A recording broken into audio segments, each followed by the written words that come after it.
player who's going to take the Manitoba Derby.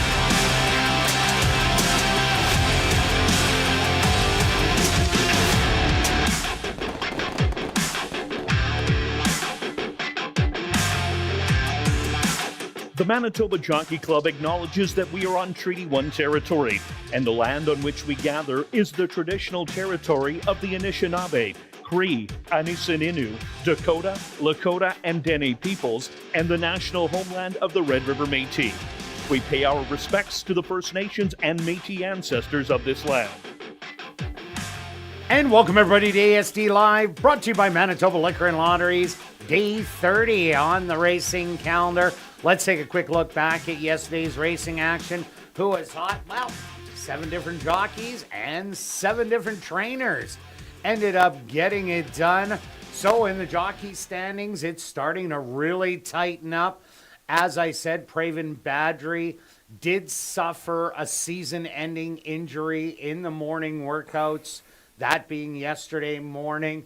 But on the bright side of that, Javaniel Patterson, who got hurt about 2 weeks before the meet had started, got his first mount back in the last race on Captive Kitten, and he hit the winner's circle on that first mount back. So in the jockey standings, Demario Bino, Praven Badri at 29, Antonio Whitehall 28, Sven Balrup 27, and Rashad Knights, who's had a couple of wins this week, is at 16. Steve Keplin Jr. atop with 28.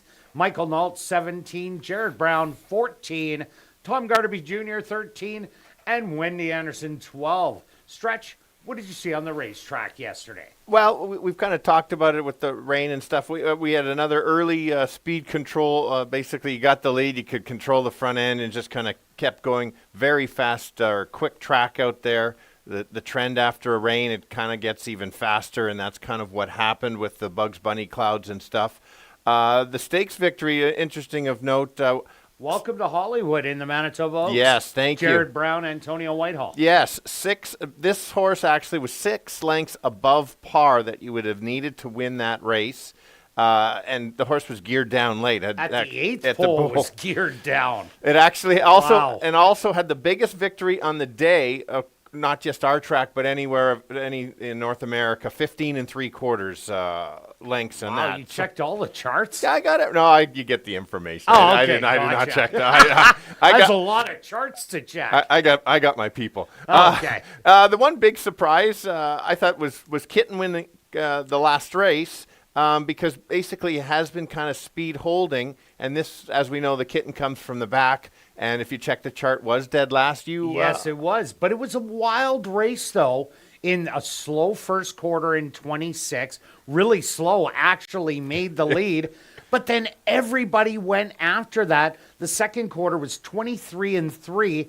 They were 7 across the track. Captain Kitten got left in the dust, way at the back, but a rail-hugging effort, and ended up blowing past all of them because a lot of them went about 1 1/16 in that 7 furlong race. Yeah, and crazy. Absolutely, and a few people certainly will be happy because the Pick 4 paid $22,000, highest payout of the day for North America on that. Wow! Yeah, look at you. And then two people had the high five, so it didn't go. Yeah. Hopefully it wasn't the same person that cut it out, because if you had 2 separate tickets, it cost you $13,000. Yikes. It's always rewarding. I have a quick story, just a really quick story. Okay. We'll give you one. A very quick story. Only one. Okay.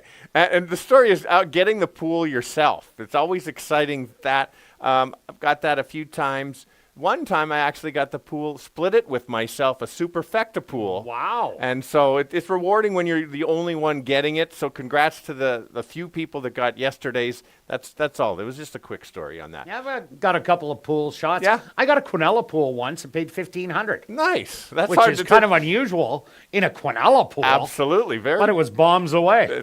Clearly. And then, so we both thought that it was going to be kind of a smaller Pick 4, Pick 5 payout last night. Think of the big favorite in the first, Yeah. and you saw what it paid. So clearly, you just never know with horse racing. No doubt about it. And the track, going Yes, back yes. to it, 9 out of the 14 winners went wire to wire on Monday and Tuesday. The races that didn't go wire to wire all had pressured paces on the front end.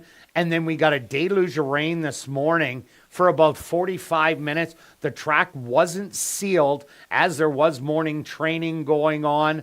So right now it is a little bit on the wet side, but it actually looks pretty good out there, and it will dry out very fast as we do have the sun shining and a little bit of wind, and that's what dries it out the best. For sure. You think there might be some stretch change alerts? Because I kind of adjusted for a certain track. So did I. So there might be some Kirt change alerts. Heads up, Beth. All right, let's kick it off with the $5,000 claimer for 3-year-olds and up that are non-3 lifers. They're going to go 6 furlong stretch. What do you have in the first? Well, a competitive race. We are going to have probably a decent favorite, both of our top selections. Going with the dropper. Take a look at who this horse has run against the last 3 winners. All 3 would be at least 1 to 9 in here. Oh, for sure. I like the cutback in distance. I think the horse shouldn't be that far off. I think if the horse gets that even move, certainly can take over mid-stretch. Yeah, I agree with you. Also threw in number 3, Shankadopoulos. This horse ran a good race in the Golden Boy,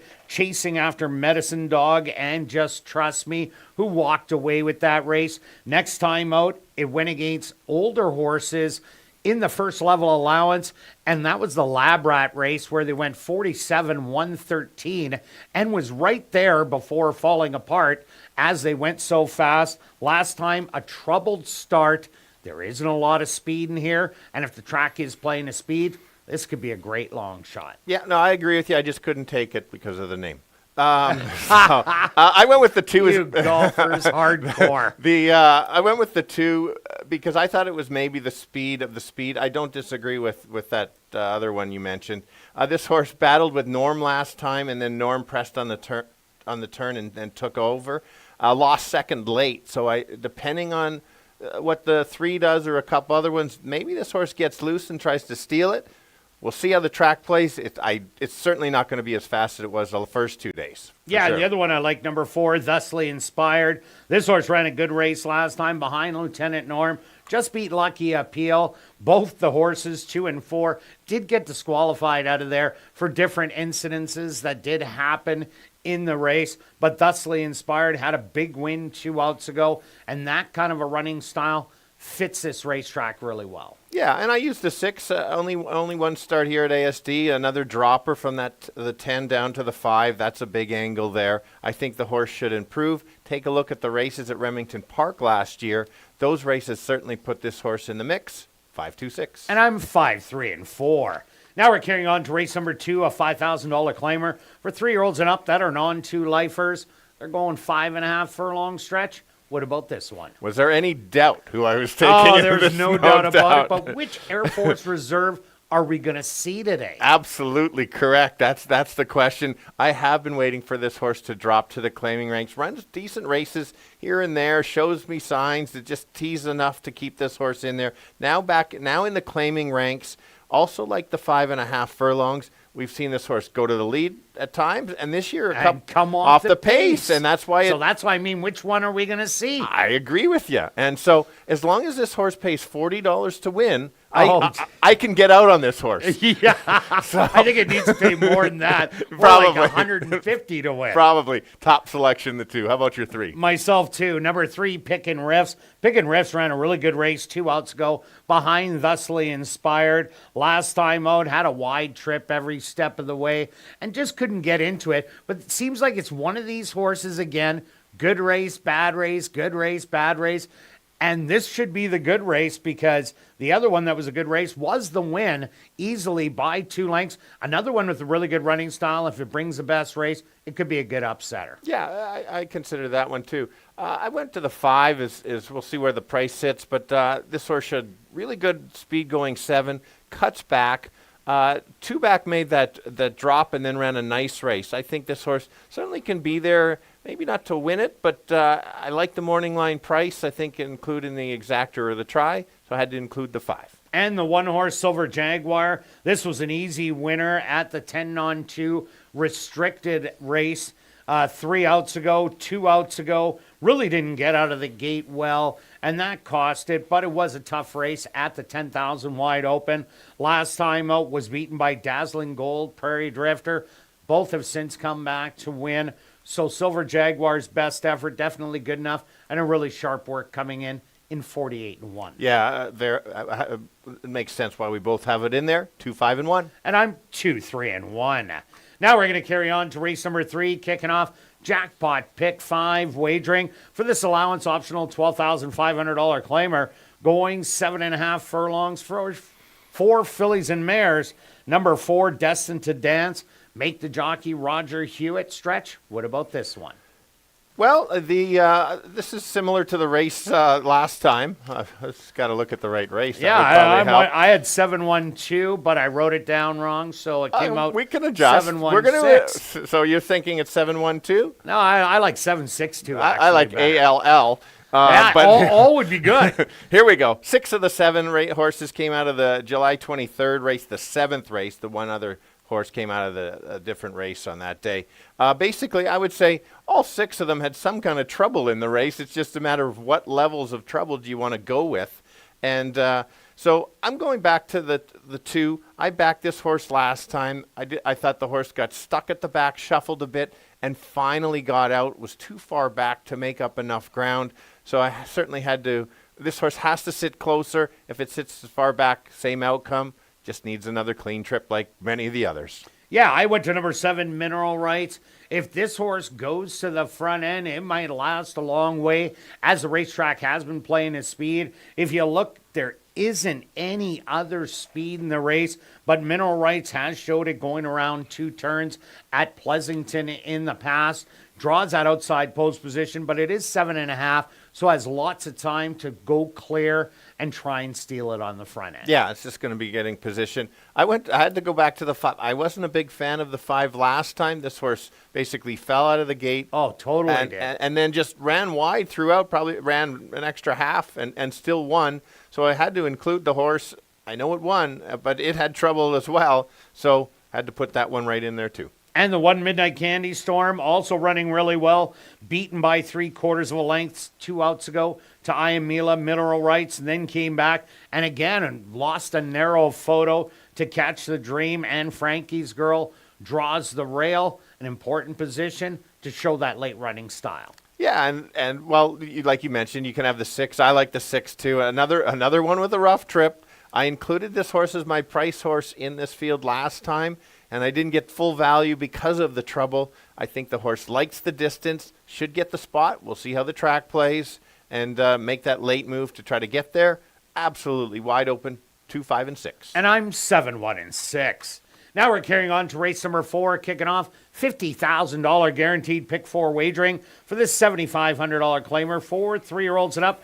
They're going to go 6 furlong stretch. What do you have? I've got another competitive mid-claiming race. And you got the speed. And I got the speed. Exactly, I have the speed as my top selection. Going with the dropping speed, I handicapped it for thinking that before the storm. Yeah. And then we'll see. So as mentioned a few times, Beth is going to have a busy day today. Oh, she's looking forward to it now. I bet she is. This horse has been battling with some very tough customers. And you just look at the many races, and now they take blinkers off. Trying to get, is that the same as, yep, do you agree with that? Off. Okay. I think maybe get the horse to relax a little bit, and if you can do that, any breather, this horse certainly can go gate to wire. I do like this horse quite a bit. Yeah, a horse yesterday, Fresno Chili, also took blinkers off yesterday. Ended up being a long shot second place finisher, but it was placed first in the end. That set off the big pick 4 price. I also like number 2, A Lot of Verve. This horse beat Tis Lord, who has since come back to win the first level allowance. But A Lot of Verve has had a couple of scratches in the middle, but has loads of talent. 2 workouts coming in. They aren't on the real speedy side, but they look more like just maintenance works. A Lot of Verve brings any of those last 3 races to the table. Definitely a big chance, but I wouldn't take a real short price. Yeah, I do like your horse. It's on my pick 4s and pick 5s. I'll talk about I'll talk about the 4, Norm. All right, and you there can you talk go, about Normie. the 6. Norm kicked out the 2 because, well, I've got to take Norm. Norm cashed last time in a fast run race, but you take a look. Yes, the horse is moving up in class, but his figures certainly belong. He's maybe lost to a couple of these, but he's always in the mix. Tries hard. I just like where he's sitting. Comes in on the claim. Top effort certainly can be right there. And you got about $10 back of I the got them. 500-600 That's true. that you had on, Norm. And rounding it out, number 6, Big Ticket. Here's a horse that's on an absolute roll, winning 3 out of the last 4, 4 out of the last 5. Keeps finding ways to win against loose speed horses. This is a horse that just keeps on trying, so fits well at this level. So I'm 2, 5, and 6. Now we're going to carry on to race number 5, a $5,000 claimer for fillies, mares 3 and up that are non-2 lifers. They're going to go 5.5 furlongs. Number 1, Run Judy Run. Make the jockey Ronaldo Cumberbatch stretch. We're both on the 2. Yeah, I think it completely makes sense. We'll be a big favorite. $3. Maybe. Yeah, I think right around there, between 3 and 4. Okay. The big drop from the 10 non-2 to the 5 non-2. We've seen it produce many winners. I think the trainer makes the right move by putting this horse where I think this horse can stalk. There is a bunch of quick horses early, and they may not finish as strong as the higher level. So I think with the right trip, if you look at a couple of races, especially the maiden win was close, made the move and took over. That's kind of how I see it going. Did you notice anything about race 5 and 7?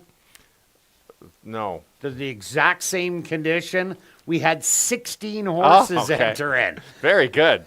Okay, I also like the 1, Run Judy Run. Here's a horse that broke the maiden at Lone Star, going 7 furlongs. Was the even money favorite and looked really impressive in that win. I watched that replay last time out. Didn't get out of the gate. Showed a little bit of early speed, but then showed nothing after, but now moves to Assiniboia Downs. That could be just what the doctor ordered on Run Judy Run. Expect a late run out of her. Yeah, I'm with you. I was just wondering why Judy. It should be Jenny. If it's come the Run Forest Run. Well, Jenny was any foot. That's all. I'll go anyway. Okay. I wanted to get a reference of another story. All righty. We'll find out Carrying on. why it's Judy. I didn't watch the replay. That's a great ad, because if you look at some of the races a few back, those races are good enough to win for sure. And if Runs Back gets out of the gate, certainly can be there. I'll talk about the 3. All right, do it. All right. Which zippy are we going to get today? Cuts back to the 5.5, which is certainly going to help. This horse has that speed and can run. And you look at the maiden win a couple back. That's a nice race. That was a huge race. And so this horse certainly has an outside shot to try to steal it. Just see how it's playing. 2, 1, 3. Yeah, just got tired really late. And I'm also 2, 1, and 3. Now we're going to carry on to race number 6, a $5,500 claimer for fillies and mares, 3-year-olds and up. They're going to go 7 furlongs. Scratch number 1, Commando's Last Dance. The 3, Stevie Wonder Girl. The owner should read Murray Clear Sky, and the trainer Sherry Lang. And number 7, Betty Joe. Make the jockey Lenny Sicharin. Okay, Stretch, what do you have? Okay. So, similar to race 4, mid-claimers, kind of wide open. I understand your top selection.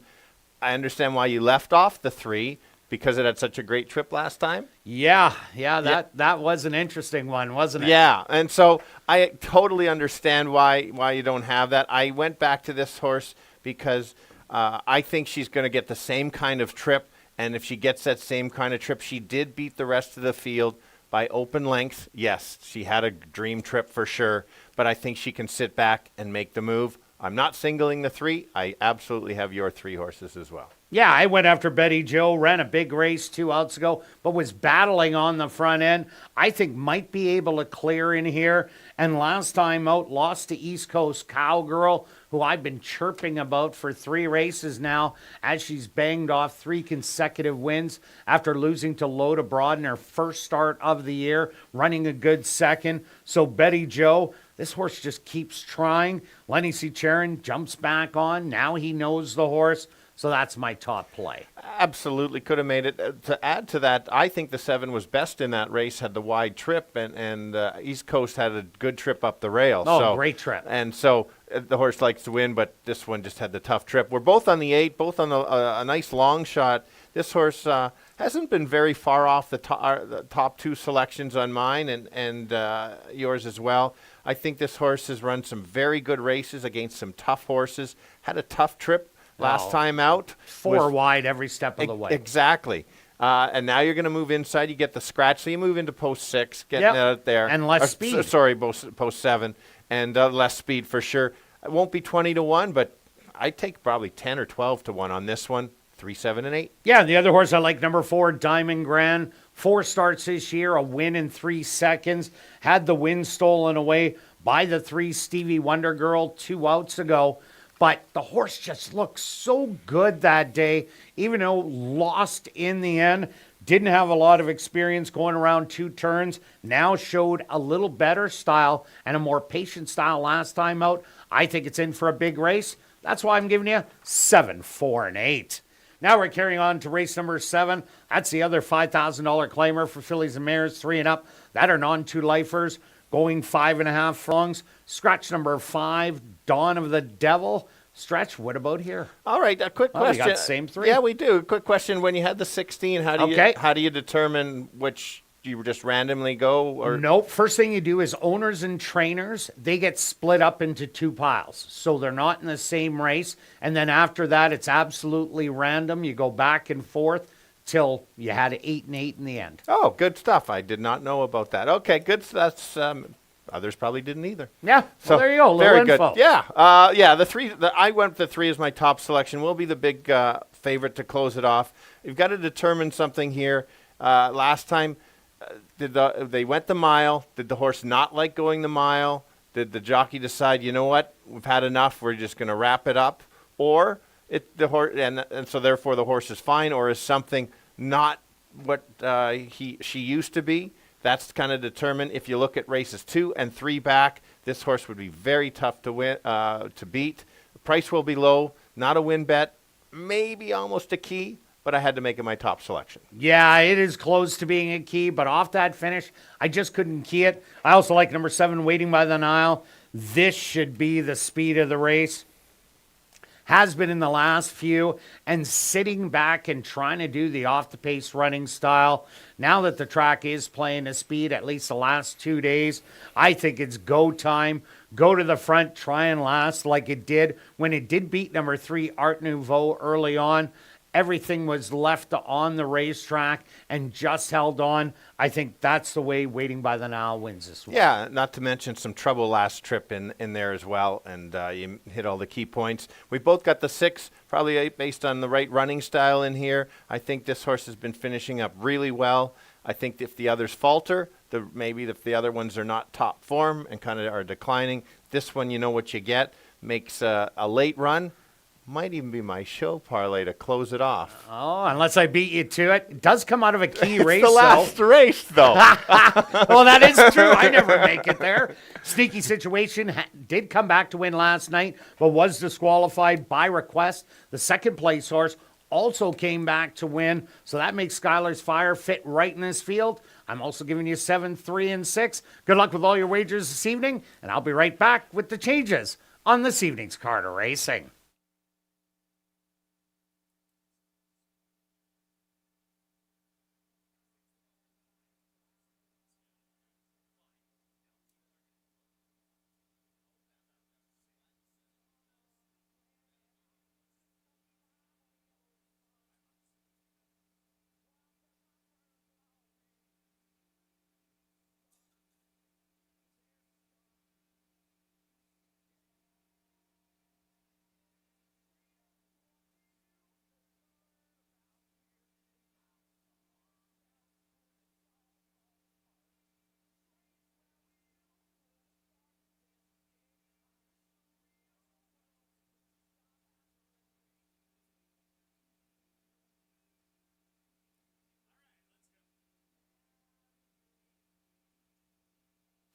And if everybody can get their pens and programs ready, here are the changes on this evening's 7-race card racing.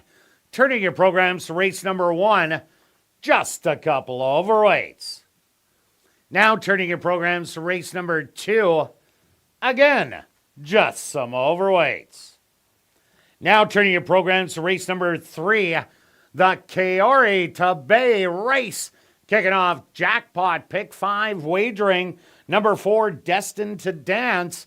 Make the jockey Roger Hewitt. The jackpot pick 5 carryover, just over $13,500. Now turning your programs to race number 4, Lily's 5th birthday race. Kicking off $50,000 guaranteed pick 4 wagering, just the lone overweight.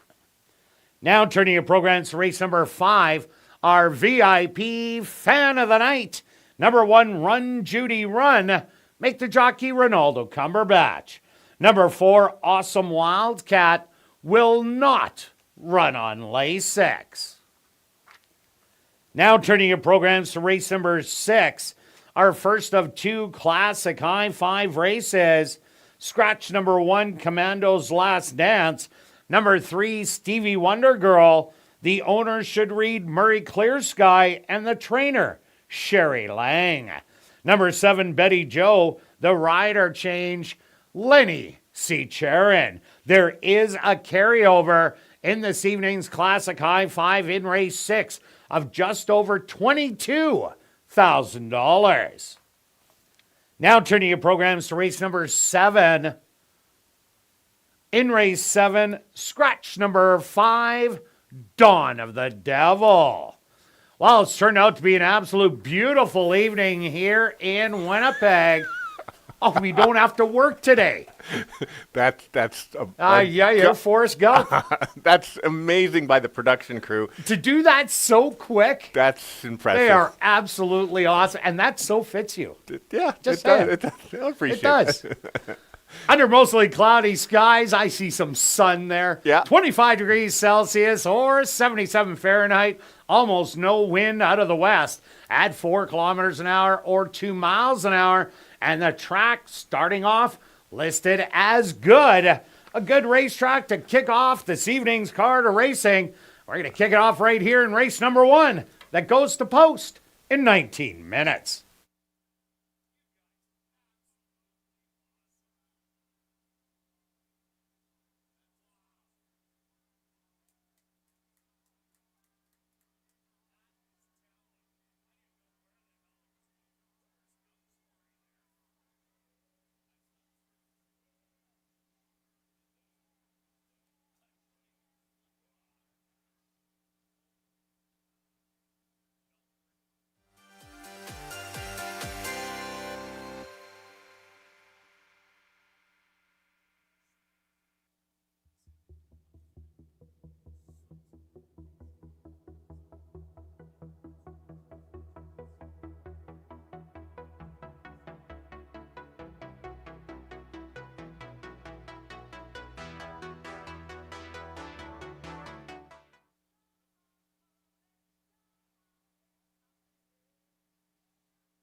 And be sure to enter your name for a chance to be our VIP Fan of the Night. Ballots are available in the lobby. If your name is drawn, you're going to get the VIP treatment, including a $25 wagering voucher. You're going to get an ASD t-shirt. You're going to get an ASD ball cap, autographed by myself and Stretch. Then you're going to come up to the press box, watch me call a race, then go see the horses in the paddock, and then it's off to the winner's circle to get a framed photo with the winning horse. Also tonight is Girls' Night Out here at Assiniboia Downs. Food and drink specials on the main and the third floor. Special cash draws just for the girls. Draws for $100 will be made after races 4, 5, and 6. And be sure to stop by the Girls' Night Out display that is in the lobby. Take a photo with your fancy hat and fill out a ballot for a chance to win $150 in cash. It's Girls' Night Out every Wednesday in August, only here at Assiniboia Downs. And if you're new to racing, make sure you stop by and see Shannon and Brad at the Fan Education Center, located on the main floor. It's also the place to open a free HBIBet.com account so you can bet the races right from your phone. Even better, if you open a new account and wager $100, you're going to get $100 in bonus money. Have a great evening of racing. And ladies and gentlemen, please take note. The stewards have now listed the track condition as muddy. Once again, the track condition is listed as muddy.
And welcome down to the paddock for race number 1, kicking off the Wednesday night card of racing with a $5,000 claimer for 3-year-olds and up that are non-3 lifers.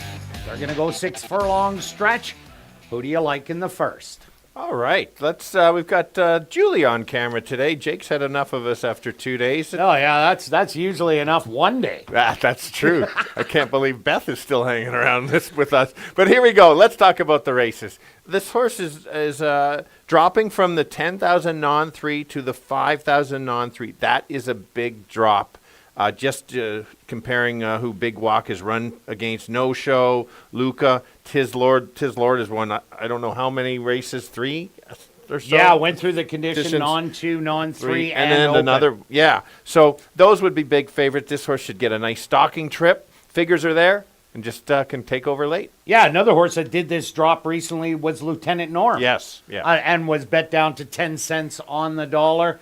I also like number 3, Shankadopoulos. Shankadopoulos, 3 outs ago, was in the Golden Boy against a couple real tough ones, Medicine Dog and Just Trust Me.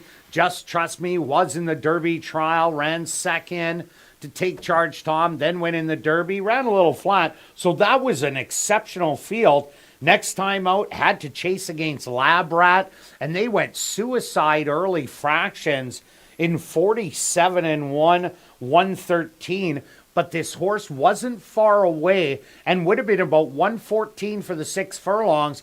That's usually good enough to win this kind of condition. Had a poor break out of the gate last time out, a better break, and I'm loving a little bit of the odds. Now, 6-1, a little bit low right now, but maybe I should just shut up. I agree. A lot of good points. This seemed like the horse really woke up last time. Let's talk about the 2. Based on the previous track when it was fast, we have a muddy track. I'm going to still take this horse right now just because the 2 horses showed good speed. Chase battled with Norm last time, got the lead, and then just got tired late, losing to a couple of the ones in here. And I think it was because it had to battle early. Now it doesn't. Might be able to go gate to wire. And number 4, Thusly Inspired, was at the 10,000 non-2 level, dropped to 5 non-2, easily won by 4, came back in this non-3 condition, but ran into Lieutenant Norm, who was dropping from the $10,000 level, and Lieutenant Norm was a less than even money favorite at the 10 non-3. Thusly Inspired was disqualified out of that race, but ran absolutely huge. A similar effort, definitely good enough to win this one. Yeah, and the outside horse, the 6 horse, this horse has only lost to my top selection by a couple lengths, only had 1 start, comes in off on the layoff, drops from the 10, right down, has a maintenance work coming in. I think this is kind of your sleep, well, like morning line 3-1, so we'll see. It just makes sense for this horse to be in the money. And number 1, Salto del Lupo, probably has the best off-track form here. 3 times on the off-track. A win, a second, and a 4th place finish. Yeah, got beat by double digits last time out, but was bumped and had all sorts of problems early on. Maybe a smoother trip, and he might be able to hit the top 3, but let's go to our wagers. Here in race number 1 stretch, what do you have? I'm going to play a little pick 3 wheel. I'm confident making it a $2 one. So 2-5 with 2 with everybody in the last. All right, now you're getting a little spread on the end. I'm going to do an exactor box in here. I'm taking 3, 4, and 5. A $1 exactor box, $6. I'm doing a $3 one for 18. And my favorite day of the week, Show Parlay Wednesday. Yes. Yeah, it just eats my money. All right. I'll take the 5. And I'll take the 3, Shankadopoulos. Good luck with all your wagers here in race number 1, and we'll see you back for race 2.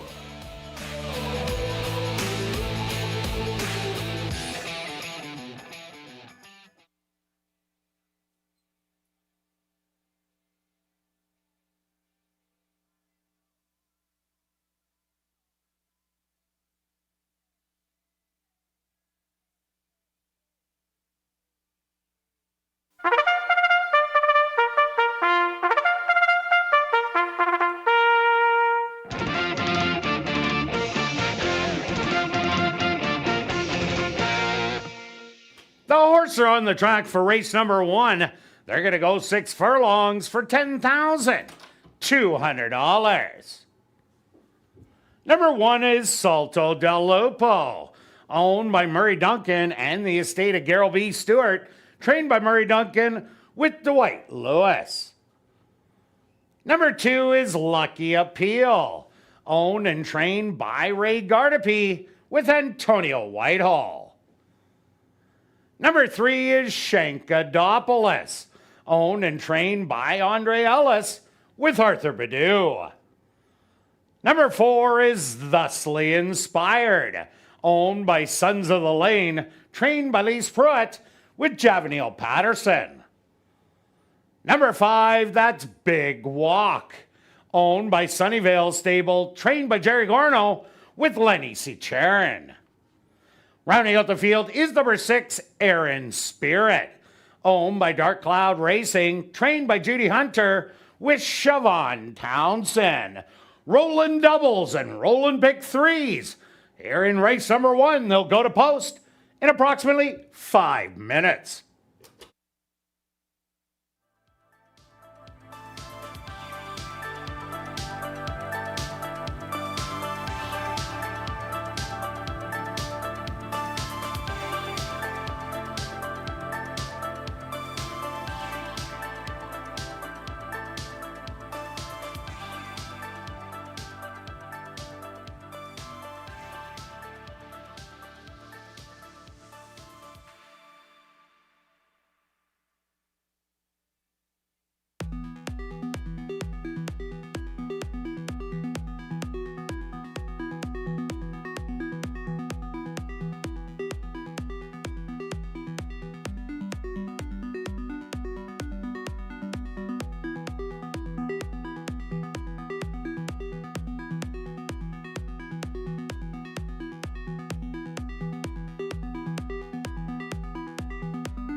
All right, the boys kicking off a fun card today on Wednesday. We've got all of them looking, most of them looking for their third lifetime win.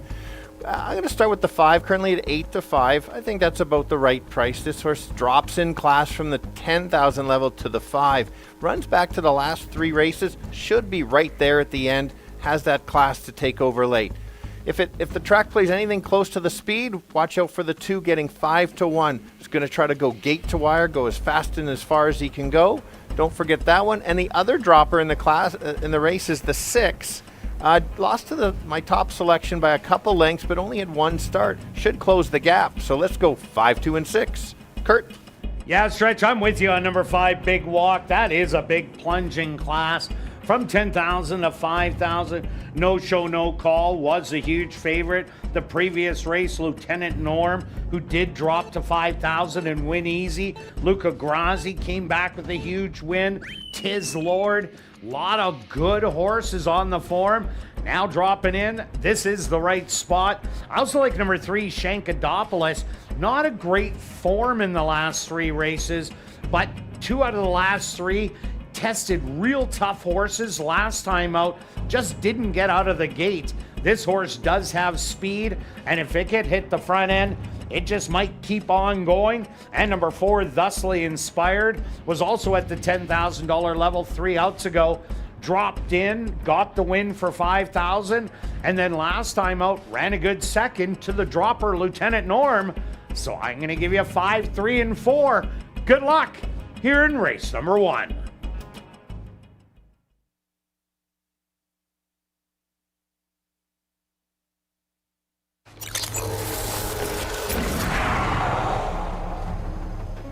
It's now 2 minutes to post time at ASD.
time.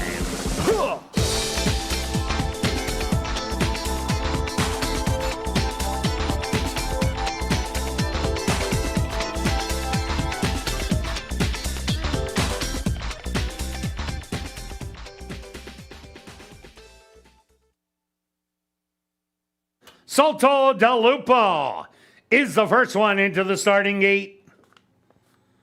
Next up, here comes Lucky Appeal. Shankadopoulos steps right in.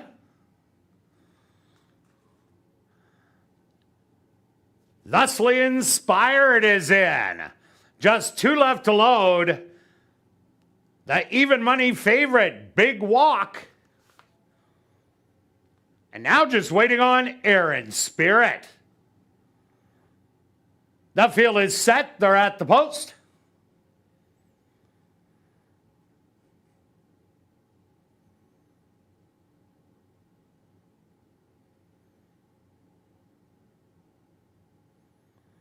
And they're off. Breaking slow was Lucky Appeal. From the middle of the track, Thusly Inspired. Showing some speed with Big Walk to the outside. Aaron Spirit 3 wide. Shankadopoulos now moving up to engage on the rail. A gap of 3 lengths back to Lucky Appeal, who's recovered nicely. And the trailer is Salto del Lupo. The opening quarter, 24-2. Shankadopoulos has the advantage by a half a length. Back to second, Thusly Inspired. Big Walk. Lots of work to do in third. 4 wide, that's Aaron Spirit. Lucky Appeal has moved up and is looking for room. Salto del Lupo, the trailer. 47-2, the half mile. They hit the head of the lane. Shankadopoulos with the lead. Thusly Inspired to the outside. Showing good late run. Shankadopoulos. Thusly Inspired. These two, a 16th of a mile to go. Bobbing to the wire. Noses at the wire. Too close to call between Shankadopoulos and Thusly Inspired. Also close for third between Lucky Appeal and Big Walk.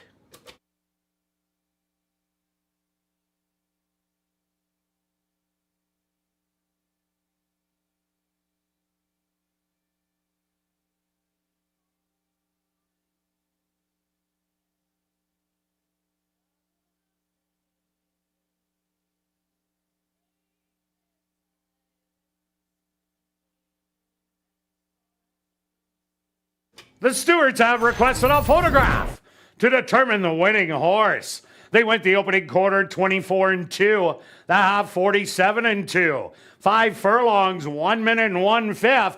Time for the 6 furlongs, 1:13-2.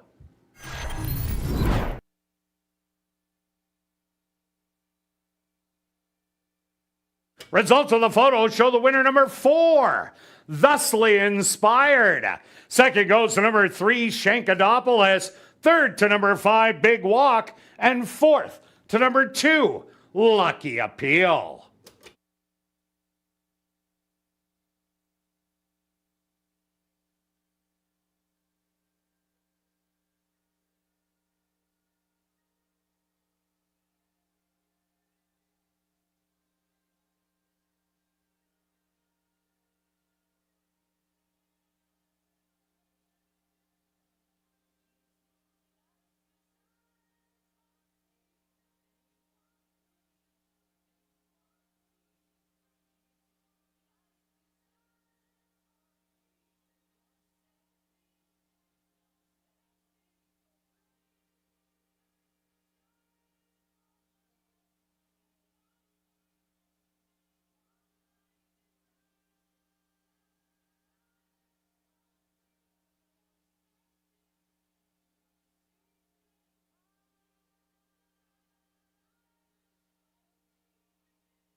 Now entering the winner's enclosure, the official winner here in race number 1, That's number 4, Thusly Inspired. Thusly Inspired is a chestnut gelding, 5 years old, by Sea Candy Ride, under the mare Discover Adorable by Prospected. Owned by Sons of the Lane, trained by Lace Pruitt, and ridden to victory by Javanil Patterson. Time for the 6 furlongs, 1:13 and 2.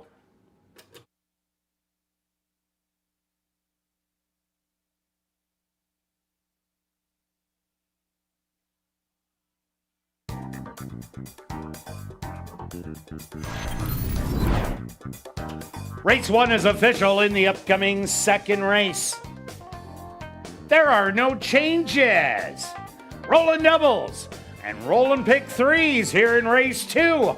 They'll go to post in 14 minutes.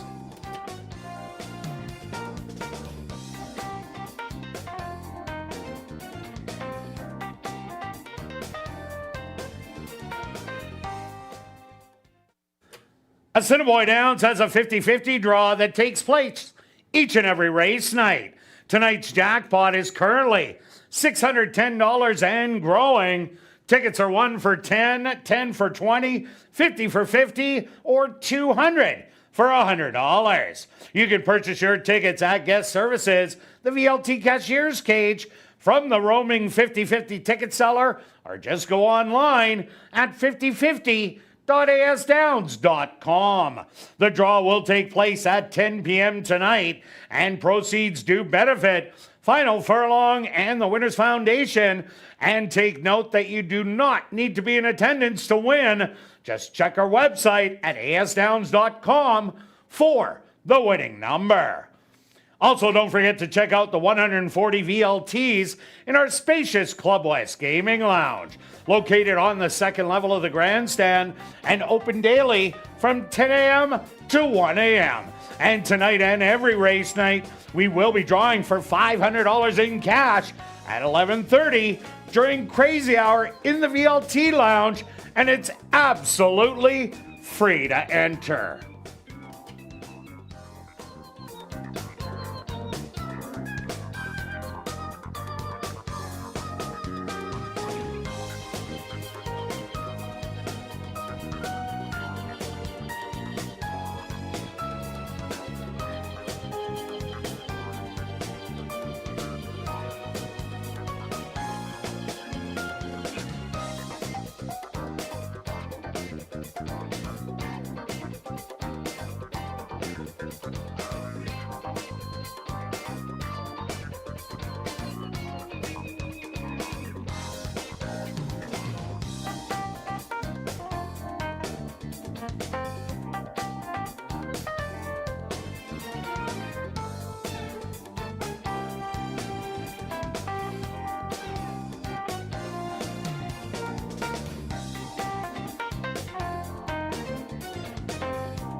And welcome back down the paddock for race number 2.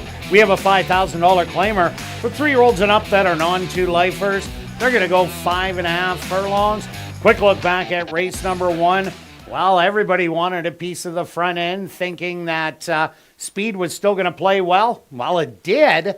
But what a battle between Shankadopoulos and Thusly Inspired late down the lane from the 8th pole to bob out at the wire, and the 4 getting the better. Yeah, the favorite players got there. It was a great race. Take note of Lucky Appeal, who broke slowly, who is a speed horse and still moved up. So that's a horse for ran next a great time. race in there. Here we go.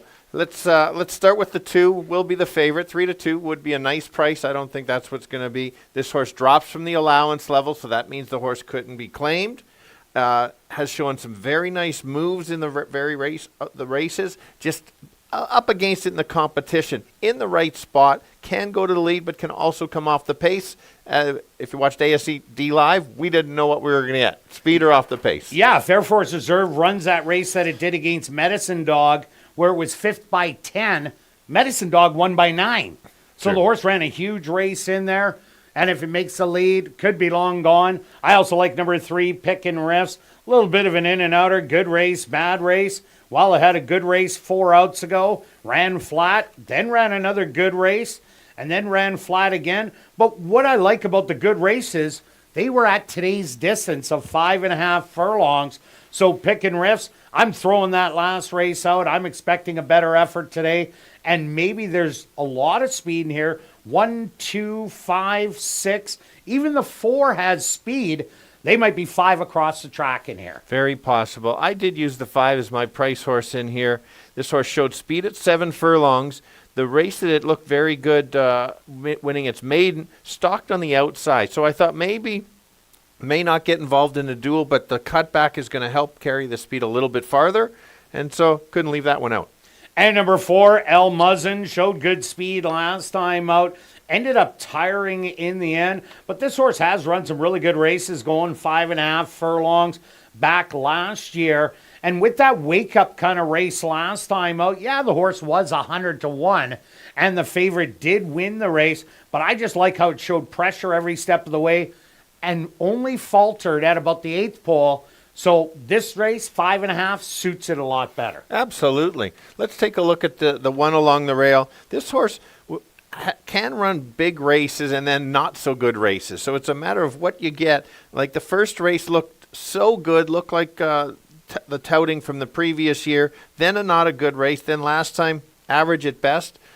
We'll see what happens. This horse could go to the lead or could stalk, I think. Again, one of those, depend how the race goes. And number 6, Soup Me Up Charlie. This is a horse that does show speed almost every time.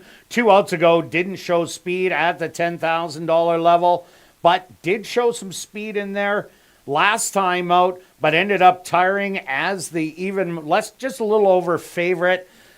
I think Soup Me Up Charlie needs to try and come just off the pace, which it has done in the past, for it to run its best. But we'll go to our wagers here in race 2 stretch. What do you have? I've got one of your tries. Okay. $5 trial, 2 with 5 with 136. That's pretty easy. $3, but you're doing it for 5 for 15. And myself, I'm going to go after the double here in race 2. I'm going to mix it up. I'm going to take 1, 2, and 3 in here, and 2, 6, and 7. A $1 ticket is $9. I'm doing a $3 one for 27. Show parlay. I'm actually alive, and I remember. That was, wow, yeah, it was a great selection. You doubled your money already. I wish you would have won, though. Yeah, that was that exactor would have paid better in the first. It's a nice hit on the exactor as well. If anybody followed your bet there, 22 show on the 2, and I'm 40 to show on the 3. Good luck with all your wagers here in race 2. We'll see you back for race 3. Kicking off Jackpot Pick 5 wagering.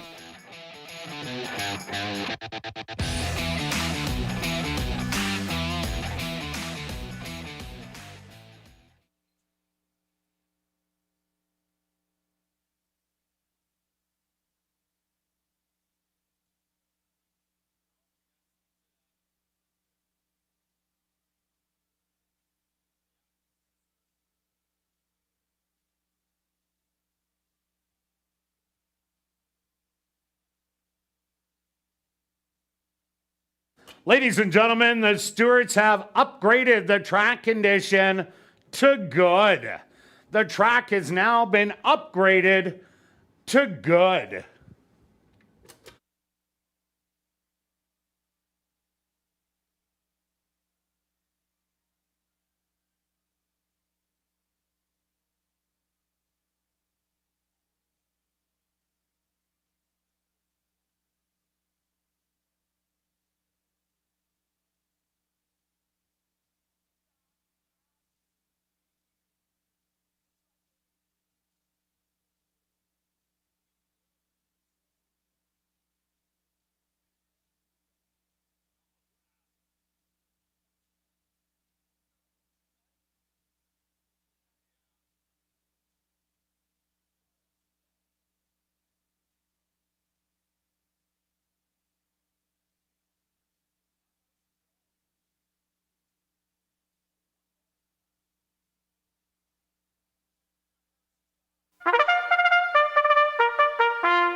The horse on the track for race number 2.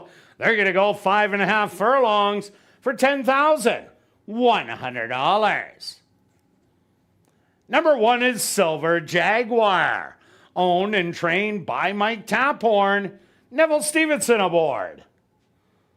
Number 2 is Air Force Reserve, owned by Black Diamond Stable and Kenneth Lee Gardepy, trained by Tom Gardepy Jr. with Sachin Paris. Number 3 is Pickin' Riffs, owned by Jay Goy Racing, trained by Carl Anderson with Matthew Bennett. Number 4 is El Muzzin, owned by RBR Stable, trained by Ryan DeJarlis with Ronald Alley. Number 5 is Counter Command, owned by Karen Bjarnson, trained by Tom Gardepy Jr. with Sierra Pruitt. Rounding out the field is number 6, Suit Me Up Charlie, owned by Murray Clearsky, trained by Sherry Lang with Dario Dalrymple. Rolling doubles and rolling pick 3s. Here in race number 2, they'll go to post in approximately 4 minutes.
All right, the boys going 5.5 furlongs, most of them looking for their second lifetime win. Let's start with the 2.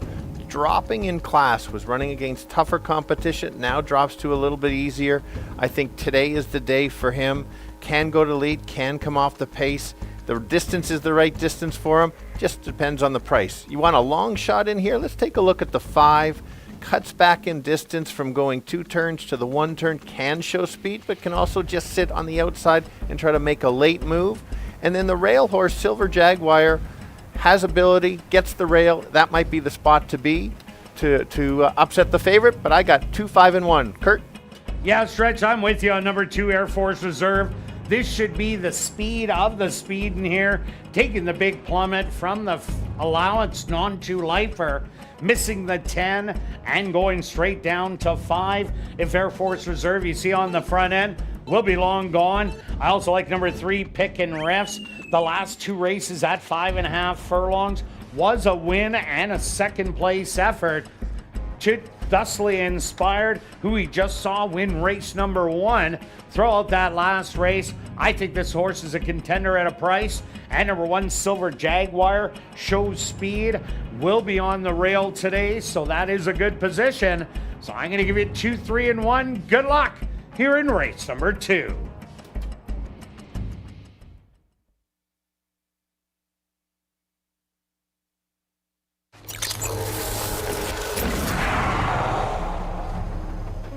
It's now 2 minutes to post time at ASD.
It's post time. Huh.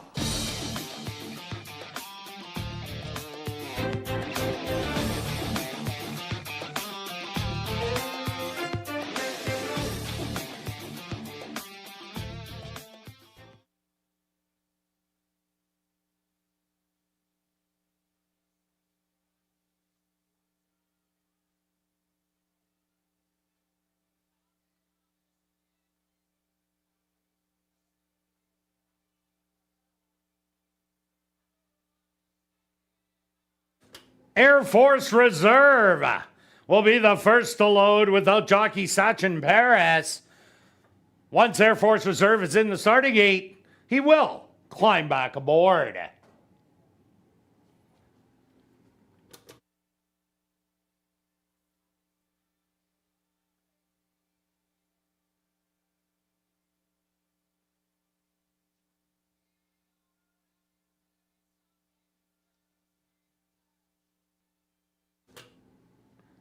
Air Force Reserve at even money is now in.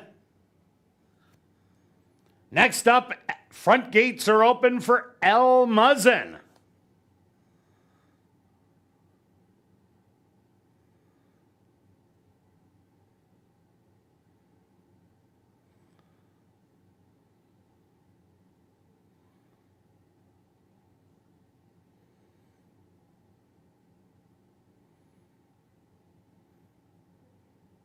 He's now in. Here comes Silver Jaguar.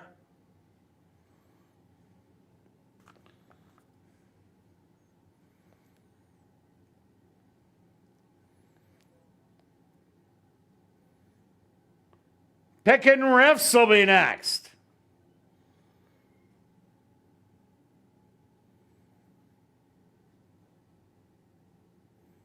Just 2 left to load.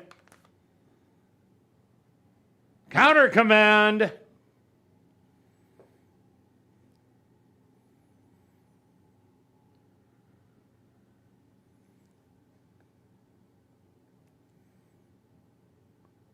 And now just waiting on Suit Me Up, Charlie.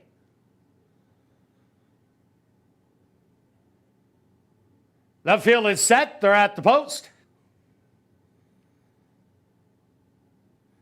And they're off. From the outside, Suit Me Up, Charlie. Like a bullet, right out to grab the early lead by 2. Counter command in second. Moving up on the outside, that's El Muzzin. In between horses, Air Force Reserve. On the rail, Silver Jaguar. And Pickin' Riffs, the early trailer. 4 lengths off of it. But it's Suit Me Up, Charlie. Cutting the opening quarter in 23-4. Counter command to the outside. Hugging the rails, Silver Jaguar. Making a move 4 wide, Pickin' Riffs, then Air Force Reserve, and now the trailer, El Muzzin. They hit the head of the lane, and Suit Me Up, Charlie spins out of the turn with the lead by 2.5 and 47-3. On the inside, Silver Jaguar rallying, Pickin' Riffs, and Air Force Reserve, but it's Suit Me Up, Charlie, who's going to get it done by 3. Silver Jaguar in second. Third's going to go to Air Force Reserve. And fourth to Pickin' Riffs.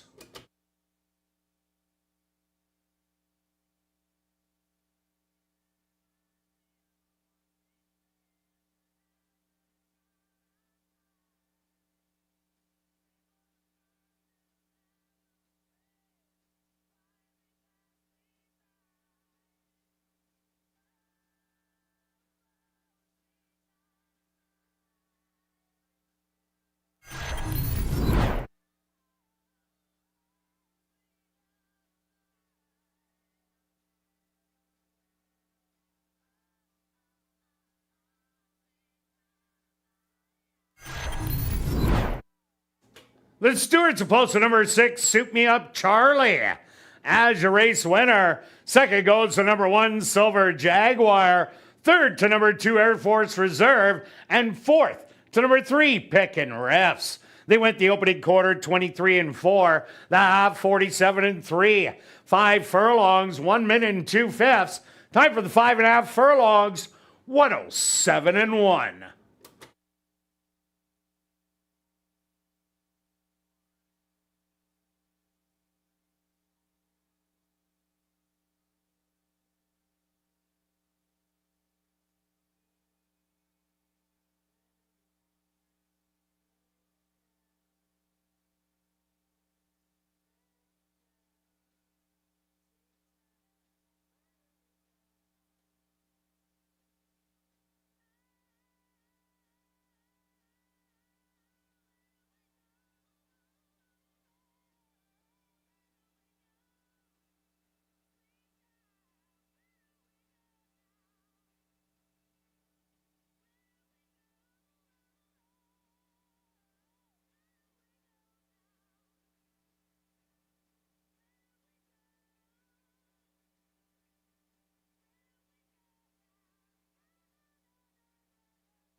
Now entering the winner's enclosure, the official winner here in race number 2, that's number 6, Suit Me Up Charlie. Suit Me Up Charlie is a big gelding, 4 years old, by Adios Charlie, under the mare Birthday Suit by Freud.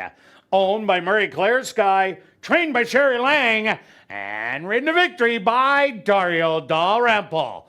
Time for the 5.5 furlongs, 107-1.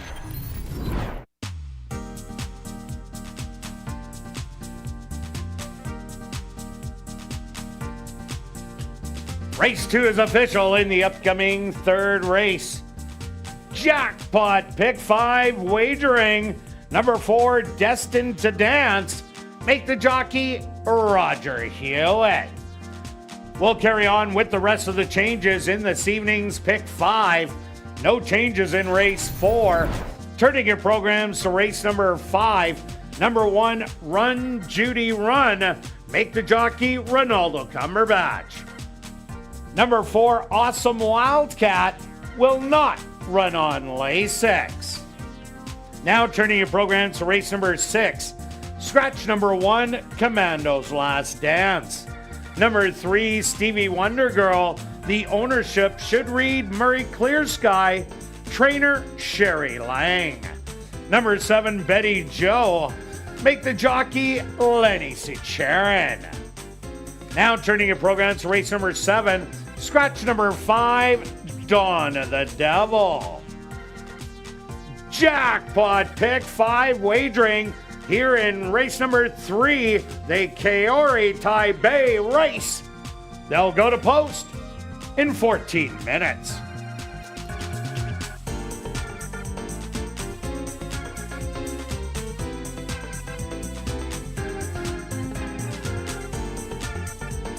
And don't forget to explore the 140 VLTs in our Club West Gaming Lounge, located on the second level of the grandstand and open daily from 10 a.m. to 1 a.m. And remember, our $500 Crazy Hour free cash draw will take place at 11:30 p.m. each and every race night. Also, be sure to join us for free family fun nights every Tuesday in August. Bring the whole family and enjoy free activities starting at 6:30, including face painting, bouncy castles, and live entertainment. Make the most of your summer evenings here at Assiniboia Downs. It's fun for all ages, and admission is absolutely free.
And welcome back down the paddock for race number 3. Kicking off Jackpot Pick 5 wagering with an allowance optional $12,500 claimer for fillies and mares, 3-year-olds and up. They're going to go 7.5 furlongs. Quick look back at race number 2. Well, kind of reminiscent of race 1 and Monday and Tuesday. Suit Me Up Charlie, straight to the front end, right to the winner's circle. Yeah, it incredible how fast the track dries out. It's just so impressive. Great work on the crew out there for sure. And they do a heck of a job, because if you looked at that track this morning, it was an absolute mud zone. Well, even walking up before the show, it looked all muddy and stuff, and then in a matter of drawing and going through it, it improved. So let's begin. Let's start with my top selection on the 2. Julia there right there in the stall. This horse was the beaten favorite last time. Had some trouble, as most of the horses on the July 23rd 7th race did have some kind of trouble. This one, I liked when this horse sits a little bit closer. This horse fell back, kind of got trapped, finally got out and made a belated late move. This horse cannot be that far back if she expects to win. Better trip, better result. I ended up going to number 7, Mineral Rights. Wow, not a lot of speed in here. And this horse did show speed. If you look down at Santa Anita on January 17th, was banging it out on the front end, was relatively slow fractions. But if you look at all the horses in this race, there is not a lot of speed that is offered in here. So if Mineral Rights from that outside post position, that'll have a lot of time to get down to the rail, I think will make the front end and be tough to beat. Yeah, it's one of those races we don't totally know who the speed is. I think you're right on the speed. Could clear and just go gate to wire. I got to go back to the 5. I wasn't a big fan of this horse last time, but really impressed me. Fell out of the gate, ran wide throughout, just kept going and grinding and taking over. A better trip is going to make her that much tougher to win back-to-back. And number 6, Olive's Candy, one of 2 horses sent out by trainer Tom Gardapi Jr. The other one's the 1 Midnight Candy Storm. But Olive's Candy was absolutely shut down in the stretch drive last time out. Would have finished much better and only lost by 2 1/4 in the end. This one ran some really good races around 2 turns last year. So watch out for Olive's Candy at a bit of a price. Yeah, I like that one last time too. Take a look at the 1 along the rail. The rail might be the spot to be as well. We saw a couple already in the first 2 kind of run well along the rail. This horse is a closer, so if there's not a lot of pace up front, it's a little bit up against it. It's just a matter of sitting close enough. That late run certainly can get there.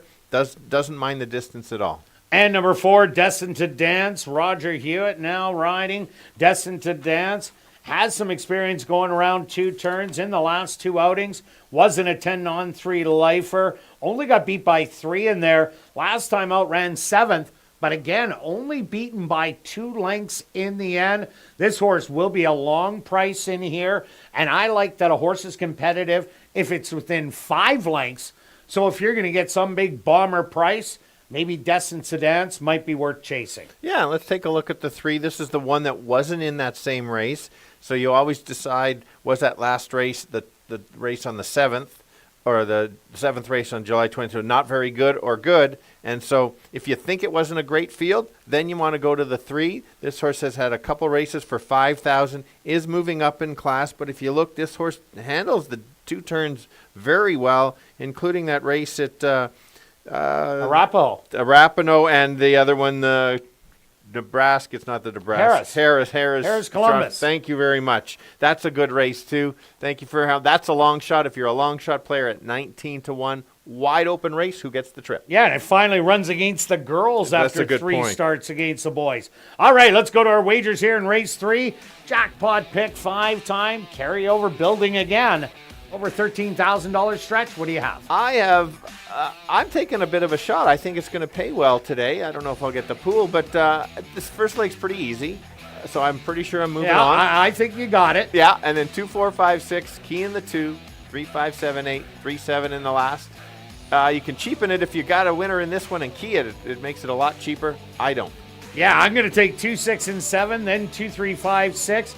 Then the 1, 2 with the 4, 7, and 8, rounded out with the 3 and 7. That's $28.80. Had to run down to the car. get some car change. Not a surprise. But I took a shot. You took a shot. and it You were was close. Very close. It was very close. I got 24 on the 2, and you're. I'm going 20 to show on the 6. Good luck with all your wagers here in race 3. We'll see you back for race 4. Kick it off, $50,000 guaranteed. Pick 4 wagering.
The horse on the track for race number 3, the Kirt Taipei race.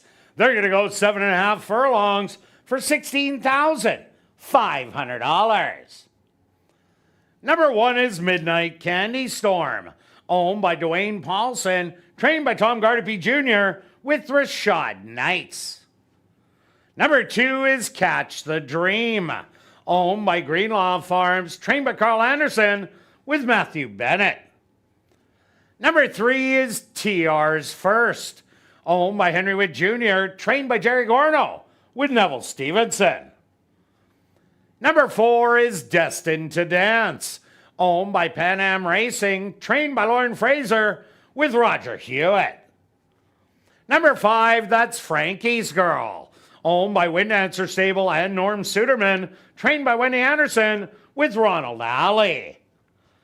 Number 6 is Olive's Candy, owned by Jerry Lambert, trained by Tom Gardapi Jr. with Antonio Whitehall.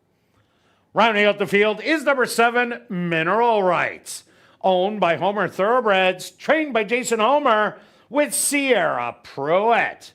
The Kirt Taipei race, here in race number 3, kicking off jackpot pick 5 wagering. They'll go to post in approximately 4 minutes.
All right, the girls kick off the pick 5, going 7.5. They're going to go past the finish line twice. Let's start with the 2 in a tough race here. Co-favorite, this horse got in some trouble last time.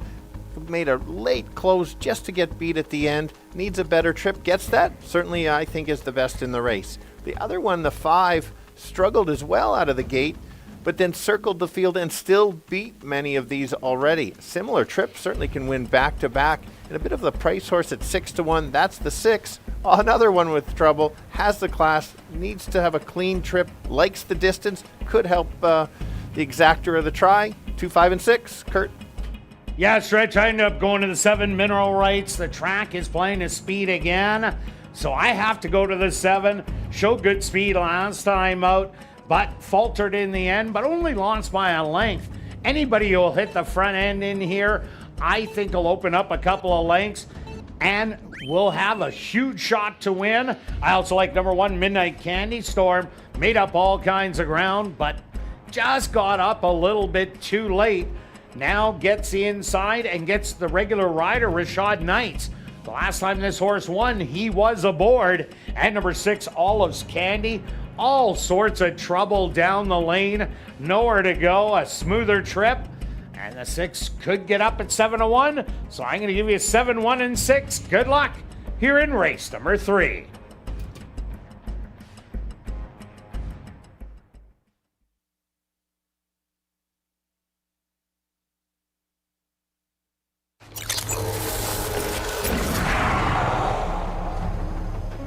It's now 2 minutes to post time at ASD.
It's post time.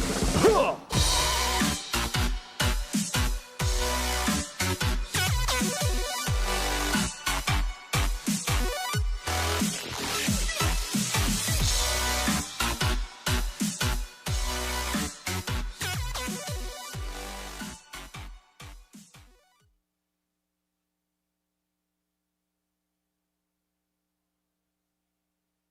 Midnight Candy Storm.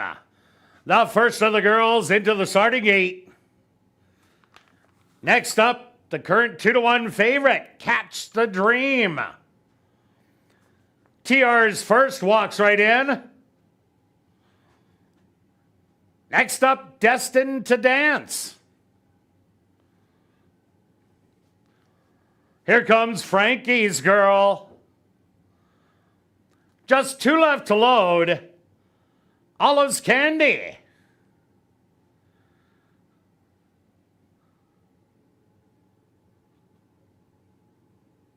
And now just waiting on Mineral Rights.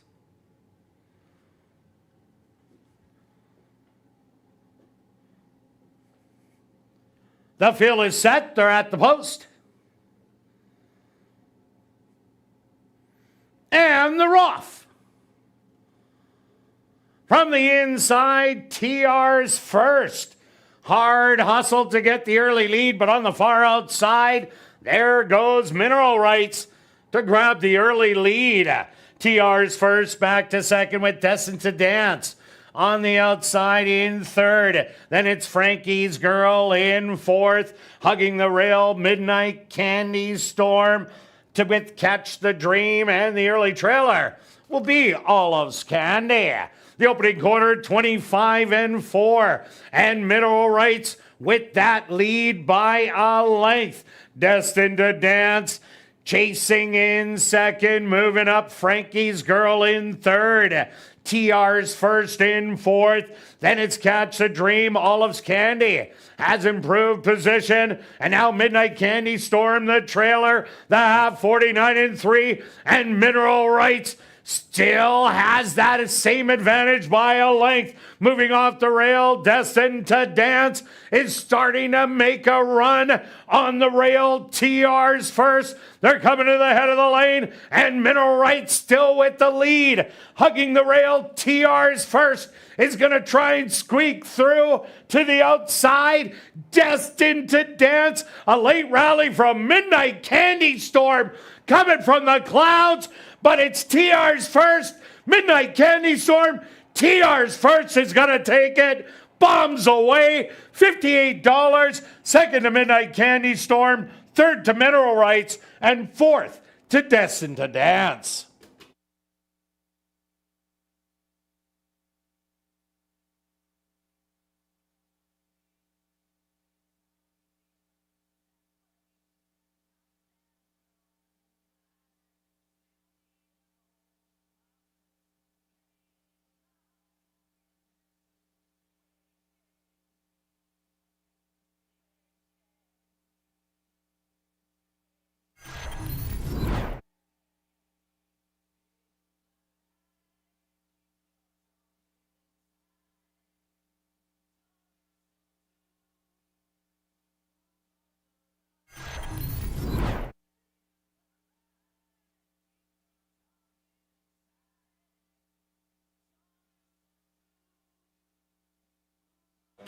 The Stewart's supposed to number 3, TR's first as your race winner. Second goes to number 1, Midnight Candy Storm. Third to number 7, Mineral Rights. And fourth to number 4, Destined to Dance. They went the opening quarter 25-4, the half 49-3, 6 furlongs, 115-2, 7 furlongs, 128-4. Time for the 7.5 furlongs, 135-1.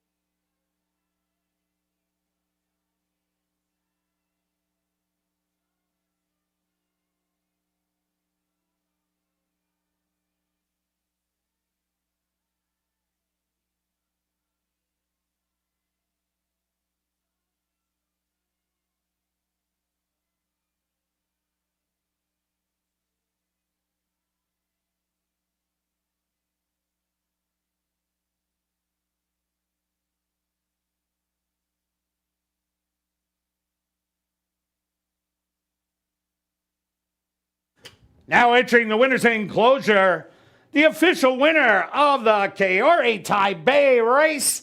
That's number 3, TR's first. TR's first is a bay mare, 6 years old, by Golden Sense, out of the mare Espresso Run by Medagliadoro. Owned by Henry Witt Jr., trained by Jerry Gorno, and ridden to victory by Neville Stevenson. Time for the 7.5 furlongs, 135-1. Race 3 is official in the upcoming 4th race. Lily's 5th birthday, kicking off $50,000 guaranteed pick 4 wagering. There are no changes, but we'll carry on with the rest of the changes in this evening's pick 4. Turning your programs to race number 5. Number 1, Run Judy Run. Make the jockey Ronaldo Cumberbatch. Number 4, Awesome Wildcat, will not run on Lasix. Turning your programs to race number 6. Scratch number 1, Commando's Last Dance. Number 3, Stevie Wonder Girl. The owners should read Murray Clear Sky and the trainer, Sherry Lang. Number 7, Betty Joe. Make the jockey, Lenny C. Charon. Now turning your programs to race number 7, scratch number 5, Dawn of the Devil. Lily's 5th birthday. Kicking off $50,000 guaranteed pick 4 wagering. They'll go to post in 15 minutes.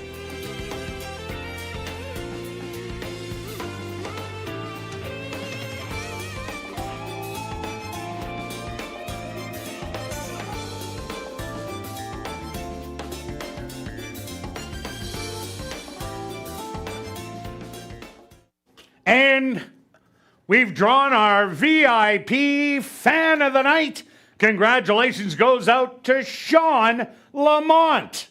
That's Sean Lamont. Congratulations. You're our VIP Fan of the Night.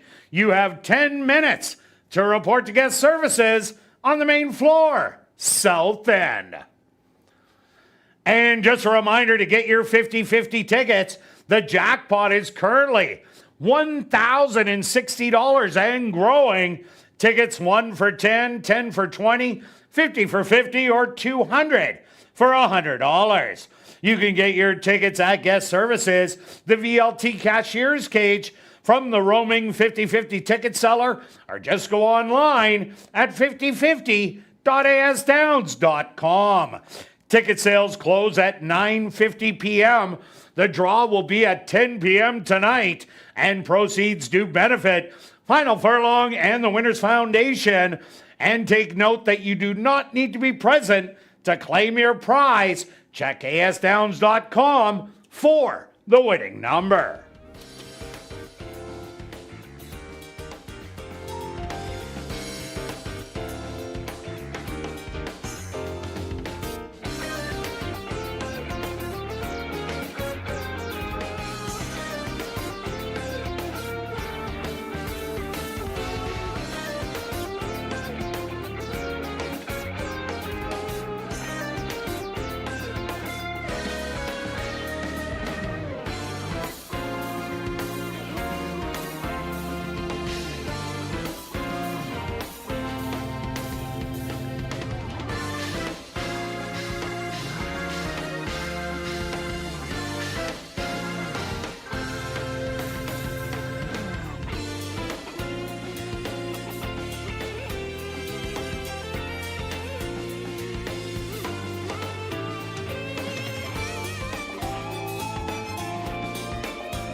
And welcome back down paddock for race number 4. We have a $7,500 claimer.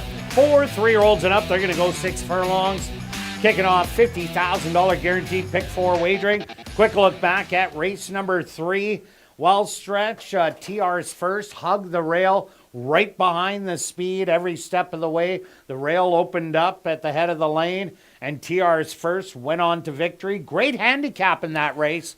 As you're alive in the pick 5. I am, thank you. Yeah, it was just a smart ride and came out of the different race. I've just got a shout out to the crowd. Great crowd today, and full credit to all the ladies that have those incredible hats. They're everywhere. Very impressive out there. When I watch the races, I see. Where's your hat? I do not have a hat. Anyway, back to the okay. how good the hats look out there. All right. Yeah, it might look funny on you. Yeah. Anyway, now it would on me, that's for sure. Okay, let's help pick 4. Anything close to yesterday's prices would be very nice. I'm going to start on the 5. I'm not even going to do a stretch change alert because of how the track is playing. Julia's got my top selection. This horse has been showing speed at a higher level, challenging horses with just a little bit more talent. Now drops in class. They take blinkers off. I guess they're going to try to relax this horse on the front end. We've seen a speed do very well, especially the sprint races anyway. Yeah, definitely. Certainly can try to steal it. And another horse I like in here is number 2, A Lot of Verve. Won't be too far away. Kind of like the last start where it stalked Pounce and beat Tis Lord and Lieutenant Norm. That was a powerful win, but this horse has been scratched twice in the middle of this race today, and the last one on June 2nd. Does have a couple workouts coming in and hits a spot that isn't the toughest of spots if he brings his A game. Yes, if he brings his A game, watch out. I'm gonna talk about the 6 next, Julia. This horse just wins races going short, long. Last couple has beat me at the wire on my top selections. Just looks so good. Already 4 wins this year. Should get the stalking trip. Can't get too far back because you can't be that far off to get up there. And number 3, Mr. Dazzle, did start off at the non-winners of the year. But why not when you had the waiver and couldn't get claimed? Got claimed for $4,000. And then since then ran back-to-back good races against Bossy Holiday, who's come back to win, and Tis Lord, who is on an absolute roll. So Mr. Dazzle, testing tough ones, drops back to 7,500 and has a good stalking style. For sure. Well, let's talk about Norm, the 4-horse. Norm is the current, kind of co-favorite anyway. Looked good last time, raced against easier, moving up in class, but has run against top competition. Figures are there. Sometimes he just loses his focus and likes to run second, but has the talent, certainly don't like the price. I need a little higher to back Norm like I usually do. And number 1, Go Start, ran a pretty good race last time out as the horse challenged for the lead and ended up losing only by 3.5 lengths at this same level, draws inside, and it looks like the rail is absolutely dynamite today. A fresh and half-mile workout in 49, definitely not out of the question. Yeah, it gave me a good run the last time I selected him at 60-1, gave it up late. Let's take a look at the 7, dropping in class, shows signs of being right there. It's kind of dirtied up with where the horse has been finishing, but if you look at those horses, those are some tough competition. Now in the right spot, could get the right trip. Unless the rail's good, then it makes it a little bit tougher, but maybe to include in your tries and supers. All right, let's go to our wagers here in race 4. Pick 4 time stretch. What do you have? Got 2 tickets. Oh, imagine that. I'll start with the first one. Surprise. 2, 4, 5, 6 with the 1, 2, with the 3, 5, 7, 8, with the 3 and 7. Then I decided to get a buddy ticket. Oh. Now, the Kind of problem, like what I did on Derby Day. yeah, you had 3. I don't have that many. I only have myself and I. So I'm the one that picked them, and then so I had no buddies to go with it. So 5, 6 with 1, 2 with 3, 7 with 3, 7. Good ticket if you don't want to spend that much. Yeah, I like that. Doing it with a friend, less than $10. I took 2, 3, and 5, then 1, 2, then 2, 4, 7, 8, and rounded out with 3 and 7. That's $48. And show parlay, we're out. Good luck with all your wagers here in race 4, and we'll see you back for race 5.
The horses are on the track for race number 4, Lily's 5th birthday. They're going to go 6 furlongs for $14,800.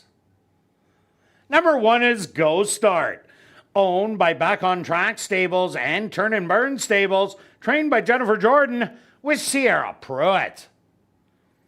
Number 2 is A Lot of Verve, owned by My Three Nieces Stable, trained by Mike Taphorn with Ronald Alley. Number 3 is Mr. Dazzle, owned by Hearthstone Stable, trained by Victoria Morse with Antonio Whitehall. Number 4 is Lieutenant Norm, owned by Sharon Newell, trained by Jared Brown with Demario Bino. Number 5, It's a Fluke, owned by Neil Van Dorp, trained by Carl Anderson with Matthew Bennett. Number 6 is Big Ticket, owned by Windancer Stable and Norm Suderman, trained by Wendy Anderson with Neville Stevenson.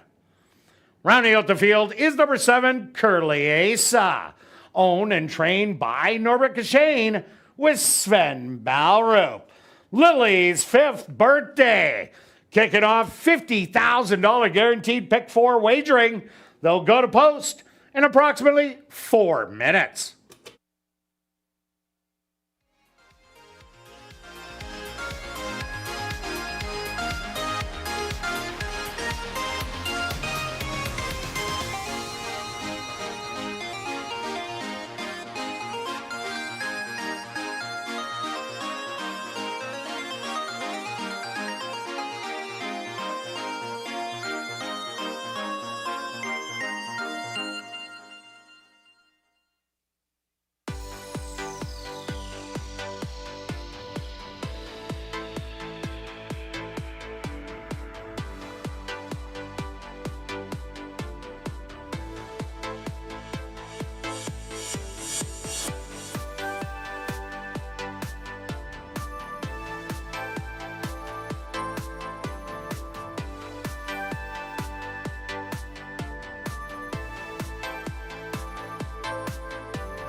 All right, the boys going 6 furlongs in a competitive mid-claimer, wide open field. I'm going to start with the 5, currently at 5-1. I think he is the speed of the speed, and when he gets on the front end, he gets very tough, drops in class a little bit, getting great value right now. The blinkers come off, maybe can relax the horse a little bit more, carry his speed a little bit farther.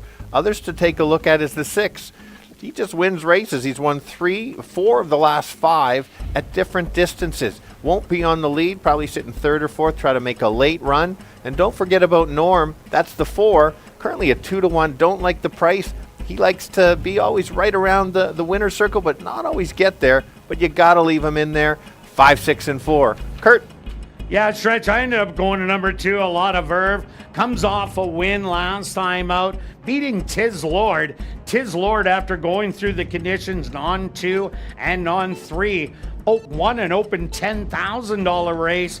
But A Lot of Verve has had a couple scratches in the middle, but definitely has loads of talent. The 5, It's a Fluke. If you're betting speed, this is the speed of the race that has to get caught. And number 6, Big Ticket. Here's a horse that just finds ways to win each and every time. Has been at a route of ground, gets to shorten it up, but won't be too far off the lead. I'm giving you 2, 5, and 6. Good luck here in race number 4.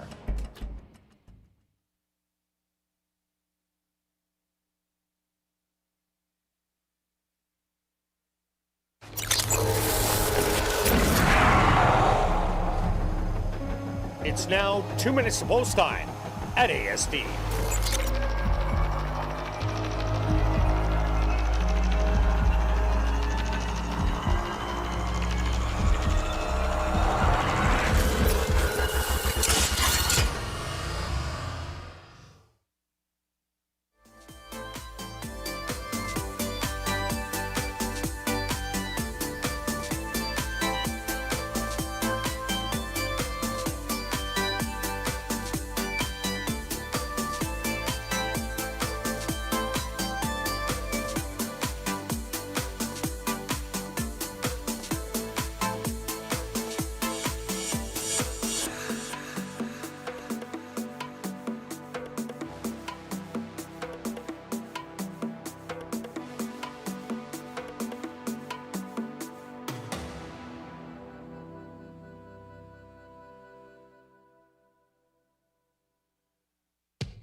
It's time.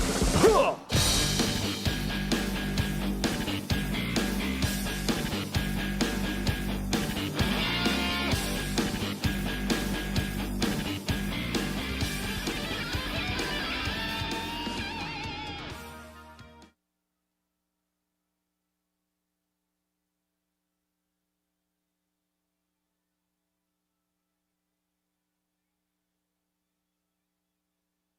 Go start, the first into the starting gate. A lot of verve steps right in. Next up, Mr. Dazzle.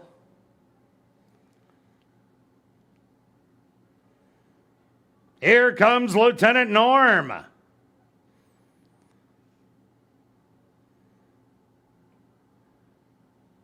It's a Fluke walks right in. Just 2 left to load. The 9-5 favorite, Big Ticket. And now just waiting on Curly Asa. The field is set. They're at the post. And they're off. From the middle, it's a Fluke. Straight out to grab the early lead to the outside. That's going to be Curly Asa to put on a little bit of pressure. A length back to Big Ticket on the outside. Mr. Dazzle hugging the rail in between horses. Lieutenant Norm. A lot of verve moving up. And Go Start will be the early trailer. About 8 lengths off the lead. The opening quarter, 23-4. It's a Fluke. Now gets company from Mr. Dazzle. These two open up a length and a half on Big Ticket with Curly Asa still close up, hugging the rail, a lot of verve. The half mile, 46-2. They hit the head of the lane, and it's Mr. Dazzle taking over the lead by a length. On the far outside, Big Ticket coming with late run. A lot of verve in between horses. A 16th of a mile to go. Mr. Dazzle, a lot of verve. These two, Mr. Dazzle takes it. A lot of verve in second. Big Ticket in third. And fourth, It's a Fluke.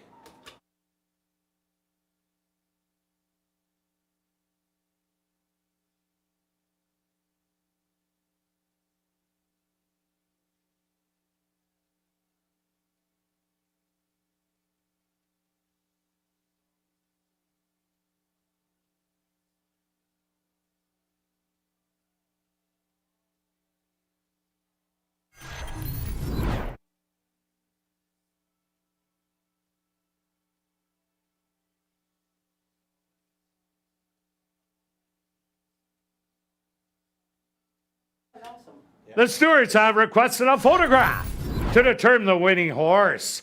The opening quarter, 23-3. The half, 46-2. 5 furlongs, 59-1. Time for the 6 furlongs, 112-1.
Now entering the winner's enclosure. The unofficial winner here in race 4, that's number 3, Mr. Dazzle. Mr. Dazzle is a big gelding, 9 years old, by Adios Charlie. Out of the mare Holy Angel by Chapel Royale. Owned by Hearthstone Stable, trained by Victoria Morse, and ridden to victory by Antonio Whitehall. Time for the 6 furlongs, a quick 1:12-1.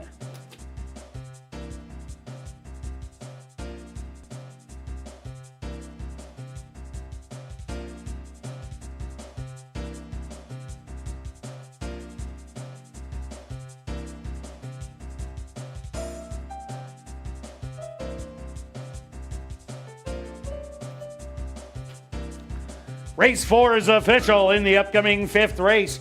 Our VIP Fan of the Night race. Number 1, Run Judy Run. Make the jockey Ronaldo Cumberbatch. Number 4, Awesome Wildcat will not run on lay 6. Rollin' Double and late pick 3. Here in race 5, they'll go to post in 16 minutes.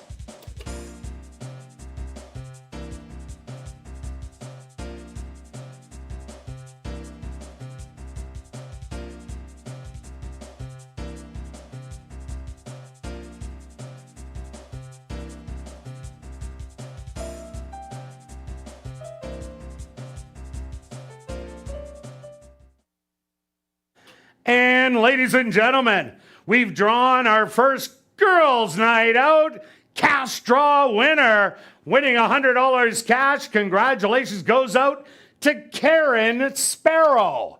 That's Karen Sparrow. Congratulations. You've won $100 cash. Please report to guest services on the main floor, South End.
And welcome back down paddock 4, race number 5. We have a $5,000 claimer for fillies, mares 3 and up that are non-2 lifers. They're going to go 5.5 furlongs. Number 1, Run Judy Run, make the jockey Ronaldo Cumberbatch. Number 4, Awesome Wildcat, will not run on Lasix. Quick look back at race number 4. Well stretched, Mr. Dazzle sat right in behind the speed, took advantage of that golden rail today that a lot of horses have been doing nice rallies, even though they haven't been getting there, but have been rallying very well. But Mr. Dazzle held off a late closing lot of verve. Yeah, it was a perfect ride. That's the Mr. Dazzle from last year when he was running so well, and a few years before. You could have claimed him for $3,000, $4,000. Well, $4,000. $4,000. Yeah, that's true. $4,000. Anyway, let's keep moving. Thanks for playing the pick 4. $120,000 in the pool. We're down to just over $10,000 of tickets. You're one of the tickets. Yeah, I'm alive. In fact, you've got more than $1 because you've got multiple combinations going forward. All right, Julia, let's go to the 2 horses, both of our top selection. This horse is dropping from the 10 non-2 into the 5. We've talked about this is a good angle. This ran a nice race last time. I thought it was a very good race. The time before, not so good. The maiden race, this horse looked so good, stalked and made a move. And I think the horse is just in the right spot. Yeah, I agree with you. I also like number 1, Run Judy Run. Had some really good races under the belt. Those Sam Houston races in early January and early February, those fit this race to a T. Those were maiden races. When it did break its maiden, easily drew off by 2. I'm just stroking out that last race on June 27th with the terrible break out of the gate and just couldn't get going. This horse is much better than that. Not the strongest of fields in here, so I think Run Judy Run, big shot. Yeah, the key was the last couple breaks, just got to break a little bit better. Let's talk about the 3, currently 9-1. Could be the speed of the speed, doesn't have to have the lead. You look at the maiden win, 3 back, came just off the pace. I like that race. Last race was a very nice race. I think this horse, if it doesn't get a duel and gets that rail, certainly has a shot. Antonio won the last one, so he's on a bit of a roll. Yeah, another one to look at, number 4, Awesome Wildcat, does not run on Lasix today. 3 outs ago, wow, that horse ran so good, winning by 6 lengths in the end. Dario Dalrymple and Sherry Lang, they've already put together a win together on the card. If Awesome Wildcat can run that race, watch out. It is cutting back from 7.5 furlongs, so a little bit more air in the lungs for the 5.5 today. Yeah, and if you look at the current favorite, the 5. Oh, boy. Oh, boy, is right. Neither one of us is included because we're probably a little bitter on burning the money a bit. Oh, yeah, taking a lot of our money. Well, not me in the last couple starts, but you. Yes. Thank you for reminding me. Yeah, no problem. This horse should get a good trip, though. There's speed to run at. So it's certainly, if the horse finishes a little bit better, certainly can be there. Belongs. I don't like 8-5. I would need a little bit higher on this horse, but the horse is always knocking at the door to win it. Just maybe today is the day. Yeah, the other one, the horse was just too good that's true. By request. Number 6, Happy Birthday, hasn't been able to get it going in the last couple outings. Did have a 4th beaten 7, was 4 lengths behind Dusk. Now you add in the 1 and the 2 into the fray. Happy Birthday, after the double-digit defeat against the boys, at least gets relief with the girls, but is in a tough spot. Yeah. Another speed horse is the 7. Showed very good speed last time, and we've got a late scratch. Yeah, late Go ahead. scratch of number 2. That's what he said. Once again, ladies and gentlemen, a late scratch here of number 2. That's what he said. If you did wager on number 2, that's what he said. It will be a complete refund. If you have number 2, that's what he said. In your pick 3s, pick 4s, or pick 5s, the favorite at post time will be substituted. Late scratch here in race 5 of number 2. That's what he said.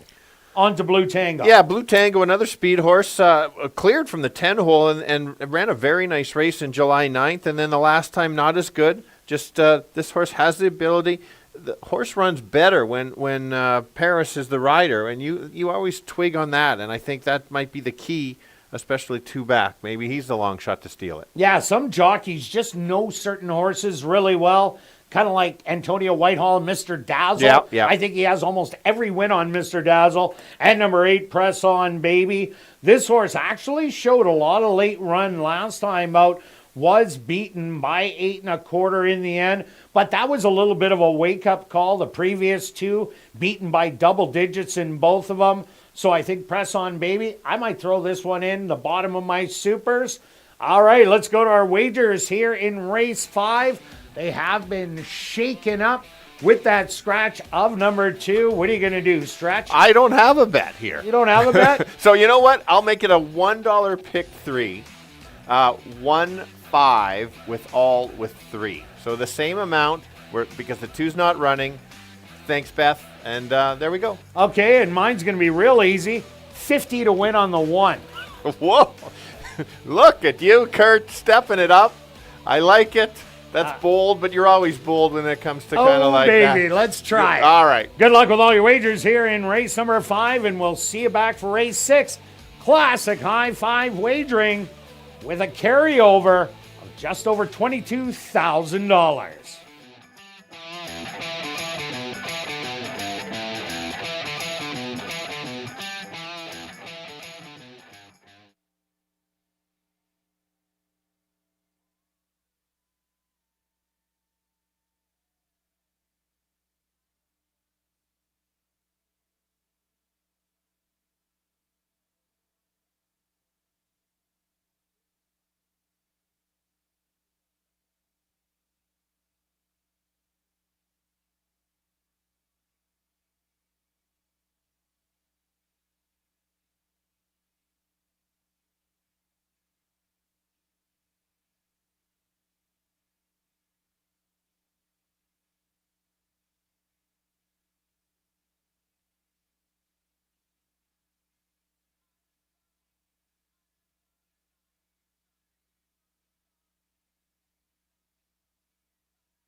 The horses are on the track for race number 5.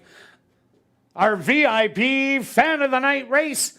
They're going to go 5.5 furlongs for $10,100. Number 1 is Run, Judy Run, owned by Henry Witt Jr., trained by Jerry Gorno, with Ronaldo Cumberbatch. Number 2, That's What He Said, was a late scratch. Number 3 is Zippy Season, owned by Pan Am Racing, trained by Lauren Fraser, with Antonio Whitehall. Number 4 is Awesome Wildcat, owned by Murray Clear Sky, trained by Sherry Lang with Dario Dalrymple. Number 5 is Dusk, owned by Gary Naherniak and Leon Howham, trained by Mike Taphorn with Ronald Alley. Number 6 is Happy Birthday, owned by Cool Guys Stable, trained by Maria Stanford with Lenny C. Charon. Number 7 is Blue Tango, owned by Black Diamond Stable and Kenneth Lee Gardepy, trained by Tom Gardepy Jr. with Sachin Paris. Rounding out the field is number 8, Press On Baby, owned and trained by Dale Zwiesliak with Rashad Knights. Our VIP Fan of the Night race here in race number 5. They'll go to post in approximately 4 minutes.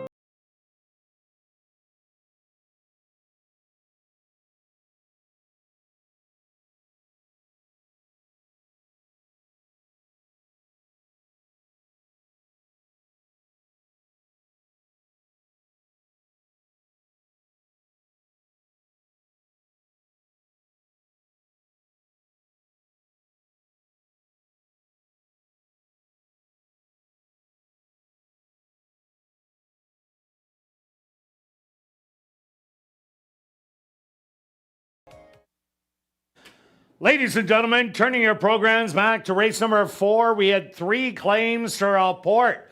First off, claim for $7,500 was number 4, Lieutenant Norm, claimed by Norbert Cashane, owner-trainer. Also claimed for $7,500 was number 5, It's a Fluke, claimed by Monique Goulet, owner-trainer. And claimed for $7,500 was number 6, Big Ticket, claimed by Murray Clear Sky, trainer Sherry Lang.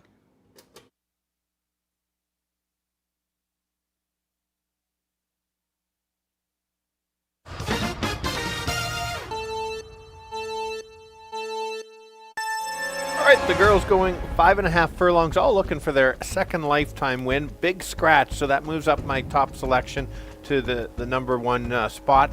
The one first time coming from Lone Star, we'll see. This horse struggles to get out of the gate. If she gets out of the gate, I think she's going to be tough to beat. She's certainly got the figures to be there. Who's the speed of possibly the speed? That's the 3, Zippy Season. Certainly can show good speed, can come off the pace. Been running very well lately. Just one bad race. Let's hopefully she turns it around, getting a nice price. And so I've got you 1 and 3. Kirt? Yeah, Stretch, I'm with you on number 1, Run Judy Run. Has some big races down at Sam Houston and the win at Lone Star, going 7 furlongs. This horse won't be on the front end, but I don't expect it to be too far away. We'll be in striking distance by the head of the lane. And currently, the favorite on the board at 8-5. I also do like number 3, Zippy Season. Showed good speed last time out after a really poor effort 2 outs ago. Had the win 3 outs ago. So 5.5 furlongs, the cut back today in distance will sure help. And I'm going to throw in number 4, Awesome Wildcat, off Lasix today. You see him on the backside right there. You're going to get 10-1 if he runs that or she runs that race from 3 outs ago. She's got a big chance. I'll give you 1, 3, and 4. Good luck here in race number 5.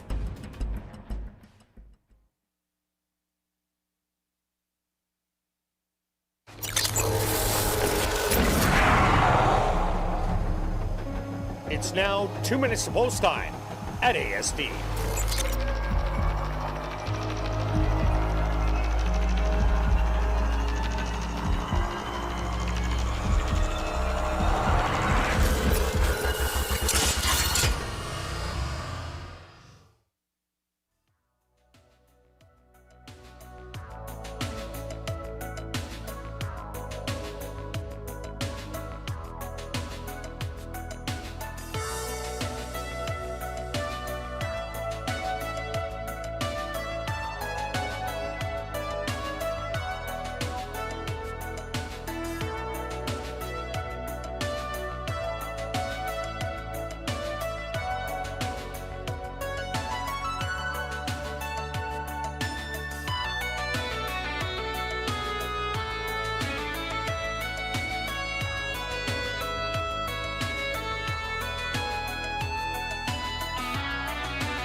Run, Judy, Run, the 9-5 co-favorite.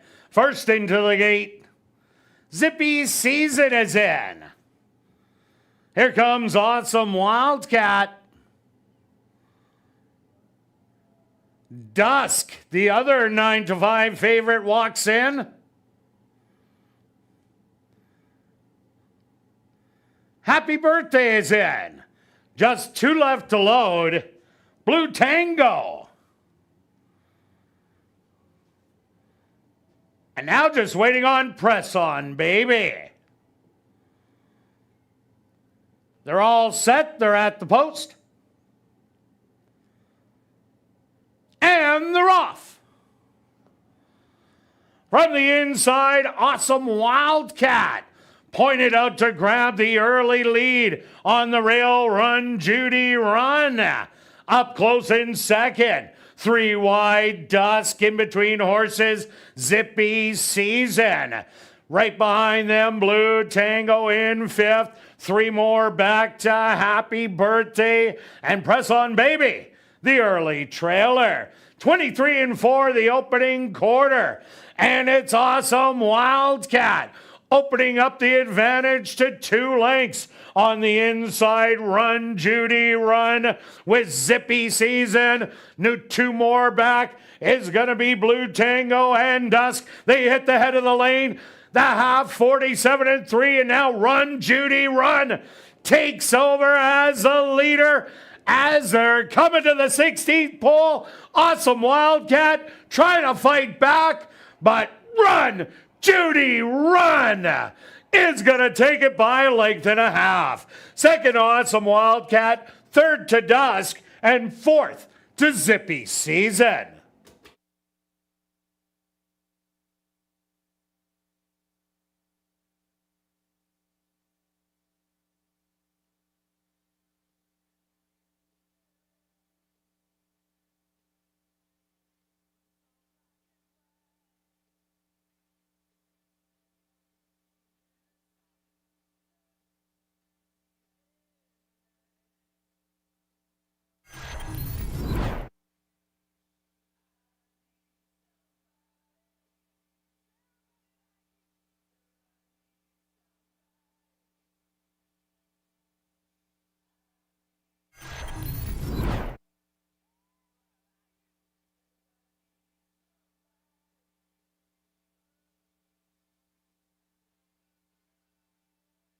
The Stewarts opposed to number 1, Run, Judy, Run as your race winner. Second goes to number 4, Awesome Wildcat.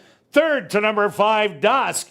And 4th to number 3, Zippy Season. They went the opening quarter 23-4, the half 47-3. 5 furlongs, 1 minute and 4 fifths. Time for the 5.5 furlongs, 107-4.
Now entering the winner's enclosure, the official winner of our VIP Fan of the Night race. That's number 1, Run, Judy, Run. Run, Judy, Run is a chestnut filly, 3 years old, by Cantharos. Out of the mare, Cowboy Take Me Away by Street Cry. Owned by Henry Witt Jr., trained by Jerry Gorno, and ridden to victory by Ronaldo Cumberbatch. Time for the 5.5 furlongs, 107-4. Congratulations goes out to trainer Jerry Gorno, who scores the double. 2 wins for trainer Jerry Gorno. Race 5 is official in the upcoming 6 race Classic High 5 wagering with a carryover of just over $22,000. Scratch number 1, Commando's Last Dance. Number 3, Stevie Wonder Girl. The owners should read Murray Clear Sky, and the trainer, Sherry Lang. And number 7, Betty Joe. Make the rider, Lenny C. Charon. Late double and classic high 5 wagering here in race 6. They'll go to post in 14 minutes.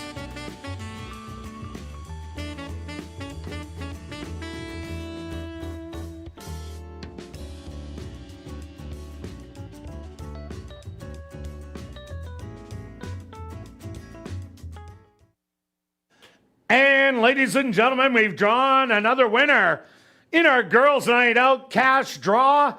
Congratulations goes out to Carol Lavasseur. That's Carol Lavasseur. Congratulations. You're a $100 cash winner. Please report to guest services on the main floor, South End. And time is running out to get your 50-50 tickets. The current jackpot, $1,870 and still growing.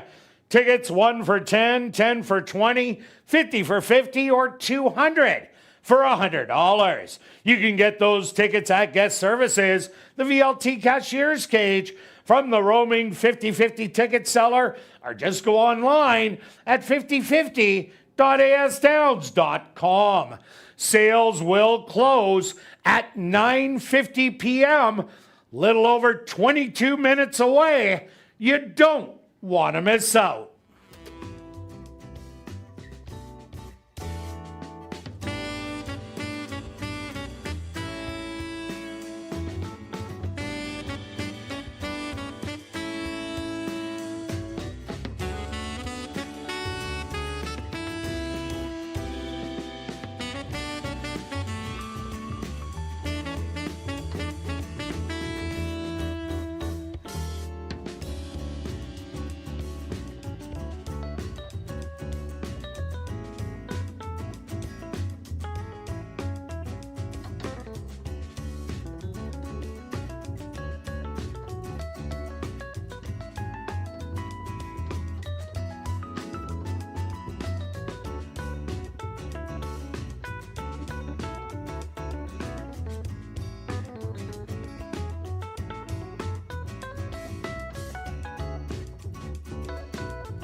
Ladies and gentlemen, turning your programs back to race number 5, we had a claim to report.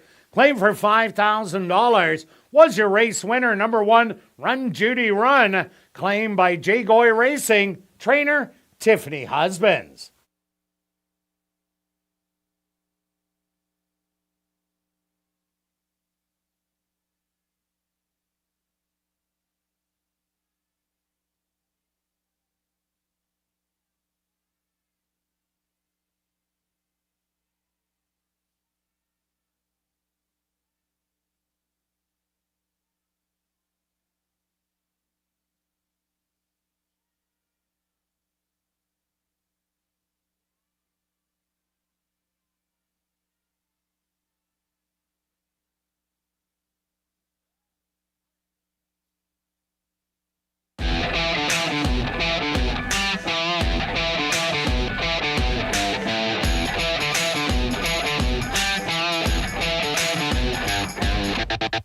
And welcome back down the paddock for race number 6. We have a $5,500 claimer for fillies and mares, 3-year-olds and up. They're going to go 7 furlongs. Scratch the 1, Commando's Last Dance. Number 3, Stevie Wonder Girl. The owner is Murray Clearsky. The trainer, Sherry Lang. And number 7, Betty Joe. Make the jockey, Lenny C. Charon. Quick look back at race number 5. Well, Stretch, if you had the 2, that's what he said. You ended up getting the race winner, Run Judy Run, with a great ride by Ronaldo Cumberbatch. The rail opened at the head of the lane, squirted on through, and went on to victory. Yeah, exactly. Sometimes you need that bit of luck of if your horse gets scratched to get the right one. It was a good ride. Also, there's a couple others that came up the rail. Pay attention. It is a golden rail today. I'm going to start with the 3 as my top selection. Last time did get a good trip sitting on the rail and took off, and the winner of that race was over $100. And was on the rail also. Correct. It was the 1 horse. Yes, exactly. This horse was clear of 3 lengths ahead of a few of the ones in here. I think the horse can get the same trip, stay on the rail, get that trip, certainly can run the same race. Yeah, I went to number 7, Betty Joe, Jerry Gorno, on a roll with 2 wins. Lenny C. Charon will now ride. This horse made a big move wide last time out. It went 7 furlongs against Stevie Wonder Girl. Came back in a $7,500 race against East Coast Cowgirl, who's now won 3 in a row. So Betty Joe lost to a really good one and beat everybody else rather easily by 3. Not out of the question if this one's the speed to take it all the way. Yeah, I do like that one. Bit of almost a long shot on the board, and that's the 8 on the outside. Tough trip last time, was wide throughout. 2 back, ran a nice race to Marvis Lady, who was a stakes placed horse a couple back. And both of those races put this horse right there. It's such a tough trip last time. Can't get out too far wide. There's 7 of them, just about positioning. Gets a better position, certainly can upset. Another horse to look at, number 4, Diamond Grand. Diamond Grand ran a big race 2 outs ago, had the lead down the lane, almost to the 16th pole, but then it was Stevie Wonder Girl showing a big late kick to steal that win away. But last time out, made absolutely no mistakes, sat back, pounced, and drew off to win by a length and 3/4. Diamond Grand has yet to be worse than second this year. Yeah, that's impressive. Let's take a look at the current favorite. Just took a bunch of money on the 5. If you look at that race, 3 back, 6 furlongs, that was a paid workout crush. That's when she ran, similar to when she was in the allowance condition in 2024. The last time she had a pretty good trip and didn't quite fire. I wasn't a big fan of that, but I know she can turn it around if she gets the trip. Antonio's going to have her in the right spot. We'll see what happens. And number 6, Maybella. Maybella ran a couple good races early on, won a restricted race against the boys after running second in the previous start. Has run the last 2 out of 3 also against the boys, but was beaten by Betty Joe and Stevie Wonder Girl 2 outs ago. Maybella will have to run her best to hit the top 3. And the 2, currently 9-1, won her last start going short, 5.5, now stretches out. Has some races on the card of showing some speed. We'll see what they decide to do. But look good in that victory on the outside getting up. All right, let's go to our wagers here in race 6 stretch. What do you have? Well, it's obviously Imagine that. a high five time because we've got that big carryover. If you're going to spend a few bucks today or a few extra, this is the race to do it. Kind of like I did. Yes. For once. Where did you find 96 bucks? I had 50 to win last Oh, race. you I did. doubled my money. You did. I got Nice. 50 in free dollars. You do. Good play. Well bet. There's the numbers. I've got 3 5 7 on top and kind of the triangle all the way down. And me, I have 4 and 7 on top, 4, 7, 8, 2, 4, 7, 8. And then it doesn't matter who comes 4th or 5th. 96 bucks. Good luck with all your wagers here in race 6. We'll see you back for race 7.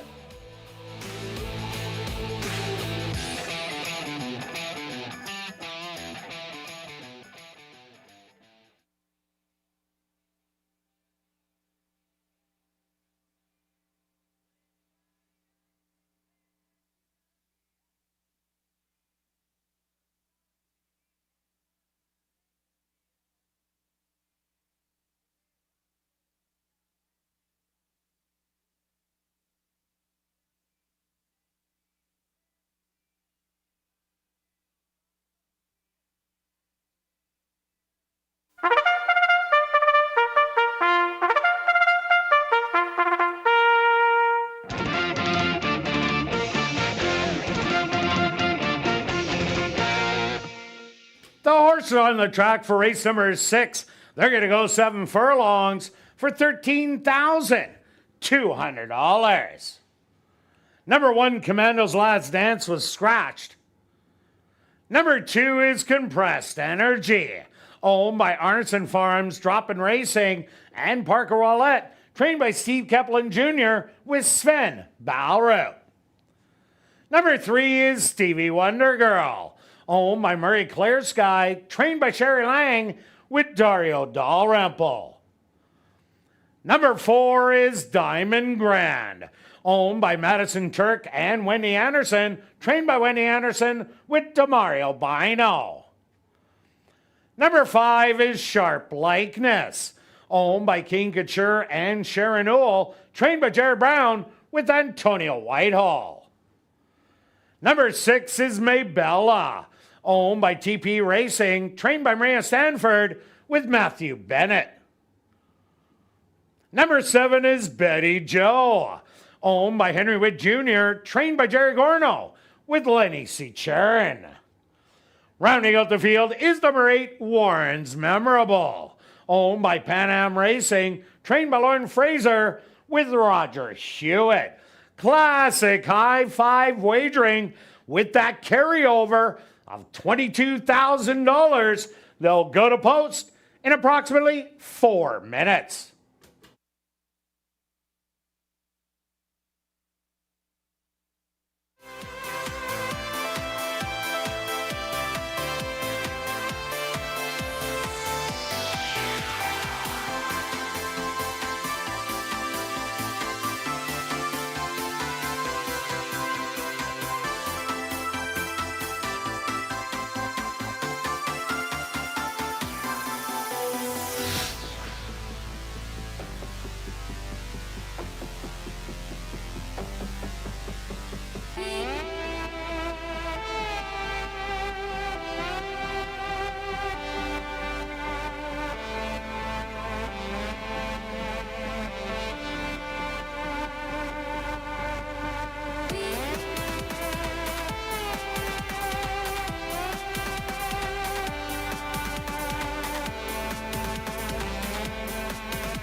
And we've drawn our winner in Girls Night Out hat draw. Congratulations goes out to Colleen Kobielka. That's Colleen Kobielka. Congratulations. You're our winner of the Girls Night Out hat draw. You've won $150 cash. Please report to guest services on the main floor, South End.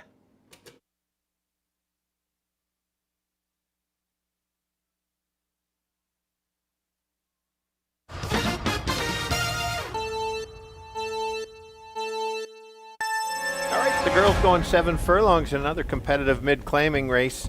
They're going to go past the finish line twice. Let's start with the 3 at 7-2. I think that's fair odds. This horse has been right there in all of her starts. Last time ran a nice second, beat many of these by open lengths. Similar trip, certainly can get right there first.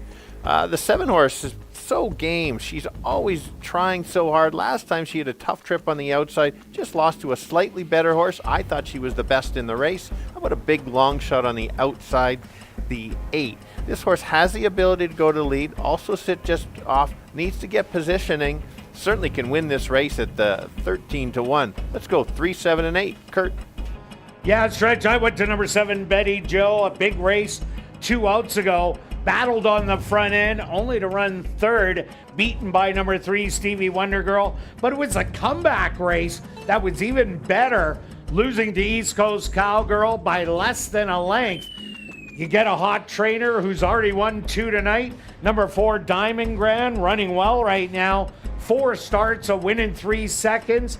Last 2 races at this distance, a win in a second, and almost beat the 3 who rallied late to go on by. I think she's going to have perfect positioning, and I'm going to round it out with number 8, Warren's Memorable, who had a rough trip 3 wide every step of the way. So I'm going to give you 7, 4, and 8. Good luck here in race number 6.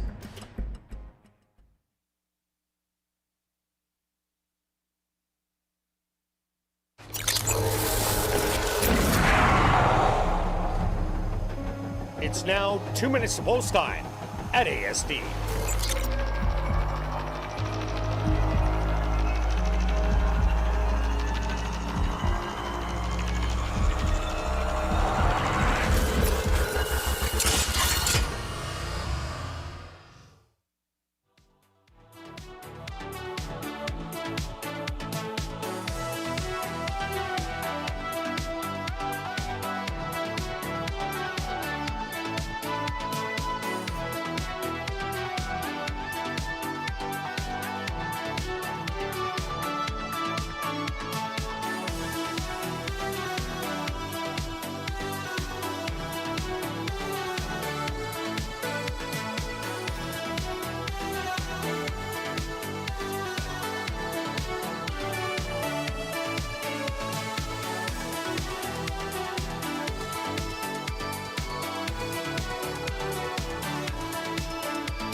Post time!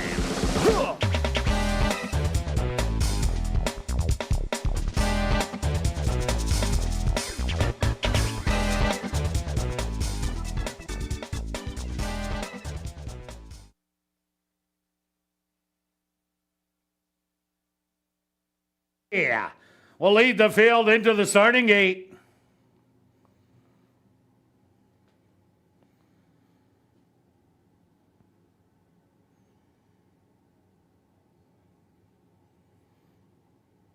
Stevie Wonder Girl, the next to go in.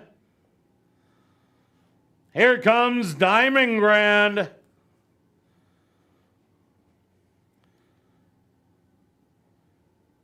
Sharp Likeness will load with outrider Antonio Whitehall.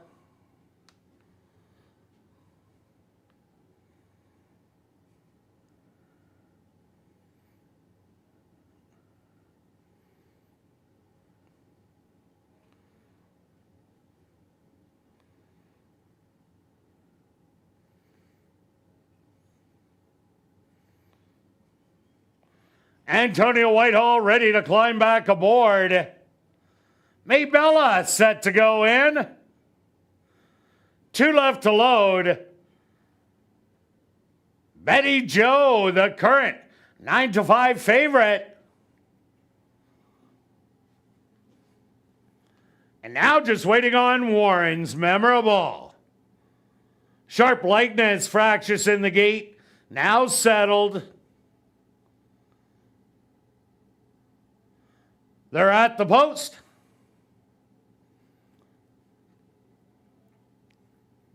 And they're off. Hopping a bit at the start was Diamond Grand. Straight to the lead. That Sharp Likeness on the inside with Betty Joe. Putting on the pressure in second. Back in third, Compressed Energy. Then it's back to Stevie Wonder Girl in fourth.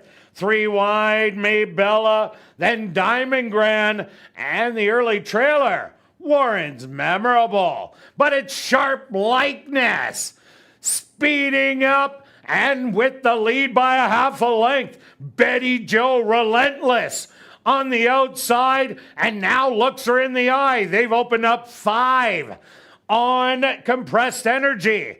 Moving up, Warren's Memorable. Then it's Maybella, Stevie Wonder Girl, and Diamond Grand. Betty Joe now takes over the lead by 3. Sharp Likeness back to second. Compressed Energy starting to show life in third. They hit the head of the lane, and this is all Betty Joe, who now is opened up 5 with a 16th of a mile to go. Betty Joe in absolute cruise control is going to give Jerry Gorno the hat trick. Compressed Energy for second. Third's going to go to Sharp Likeness. Fourth to Warren's Memorable. And fifth to Stevie Wonder Girl.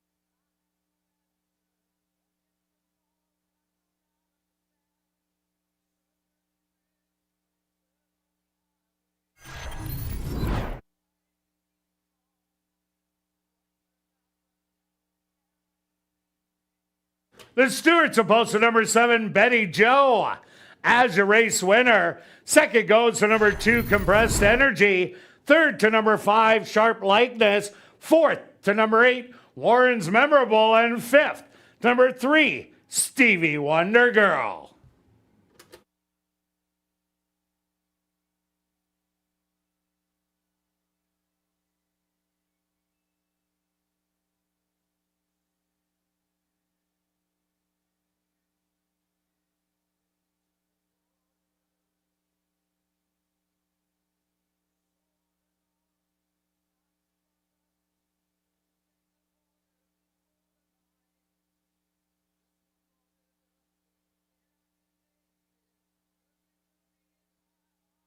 Now entering the winner's enclosure, the unofficial winner here in race number 6, that's number 7, Betty Joe.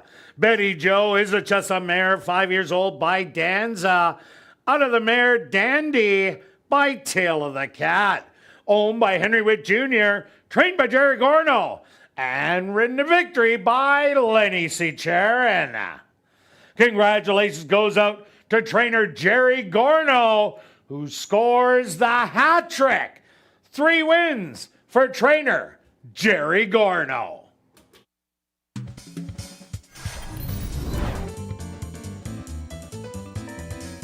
Race 6 is official in the upcoming 7th race. Classic High Five Wagering. Scratch number 5, Dawn of the Devil. Classic High Five here in race 7. They'll go to post in 16 minutes.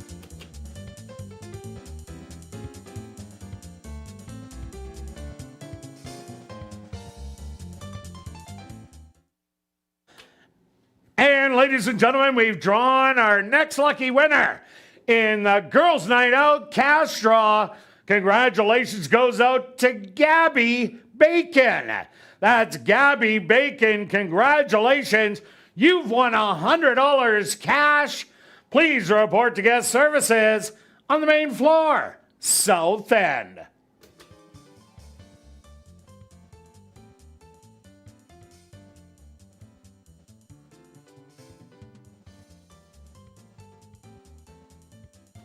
After the final race, be sure to head up to the clubhouse for our popular Crazy Hour. Beer, shots, and wine, $5 and 25% off all appetizers. And our $500 Crazy Hour free cash draw will take place at 11:30 p.m. in the VLT Lounge.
Ladies and gentlemen, turning your programs back to race number 6, we had 2 claims to report.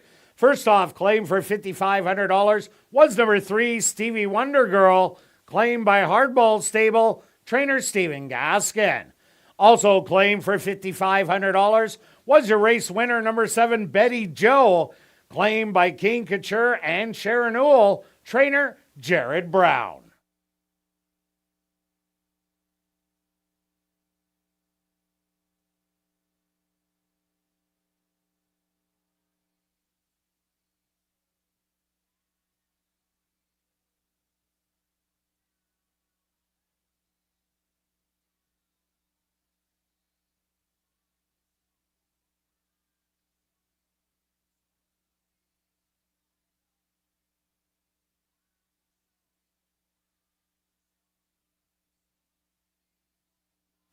Ladies and gentlemen, we have a late scratch to report in this 7th race. Scratch number 4, Sparkle in the Sky. A late scratch report once again in this 7th race. Scratch number 4, Sparkle in the Sky. If you wagered on number 4, Sparkle in the Sky, it will be a complete refund. If you use number 4, Sparkle in the Sky, in your pick 5s, pick 4, or late pick 3, the favorite at post time will be substituted. And if you use number 4, Sparkle in the Sky, in the late double, and you had number 7, Betty Joe in race 6, there will be a consolation payout. A late scratch in race 7, scratch the 4, Sparkle in the Sky.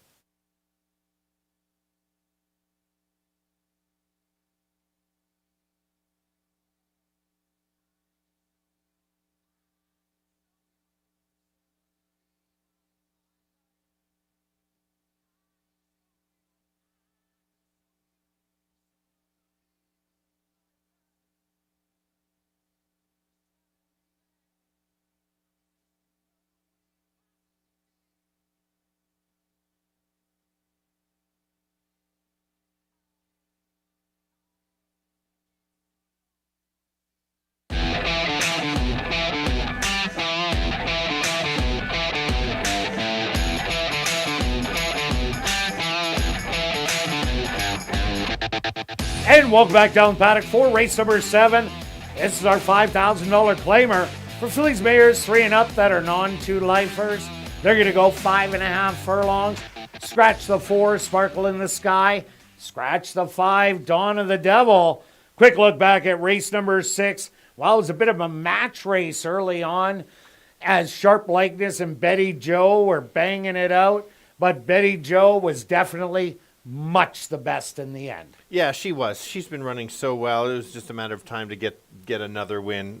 Just like how she just likes to run well and hard, and nobody else could run with her.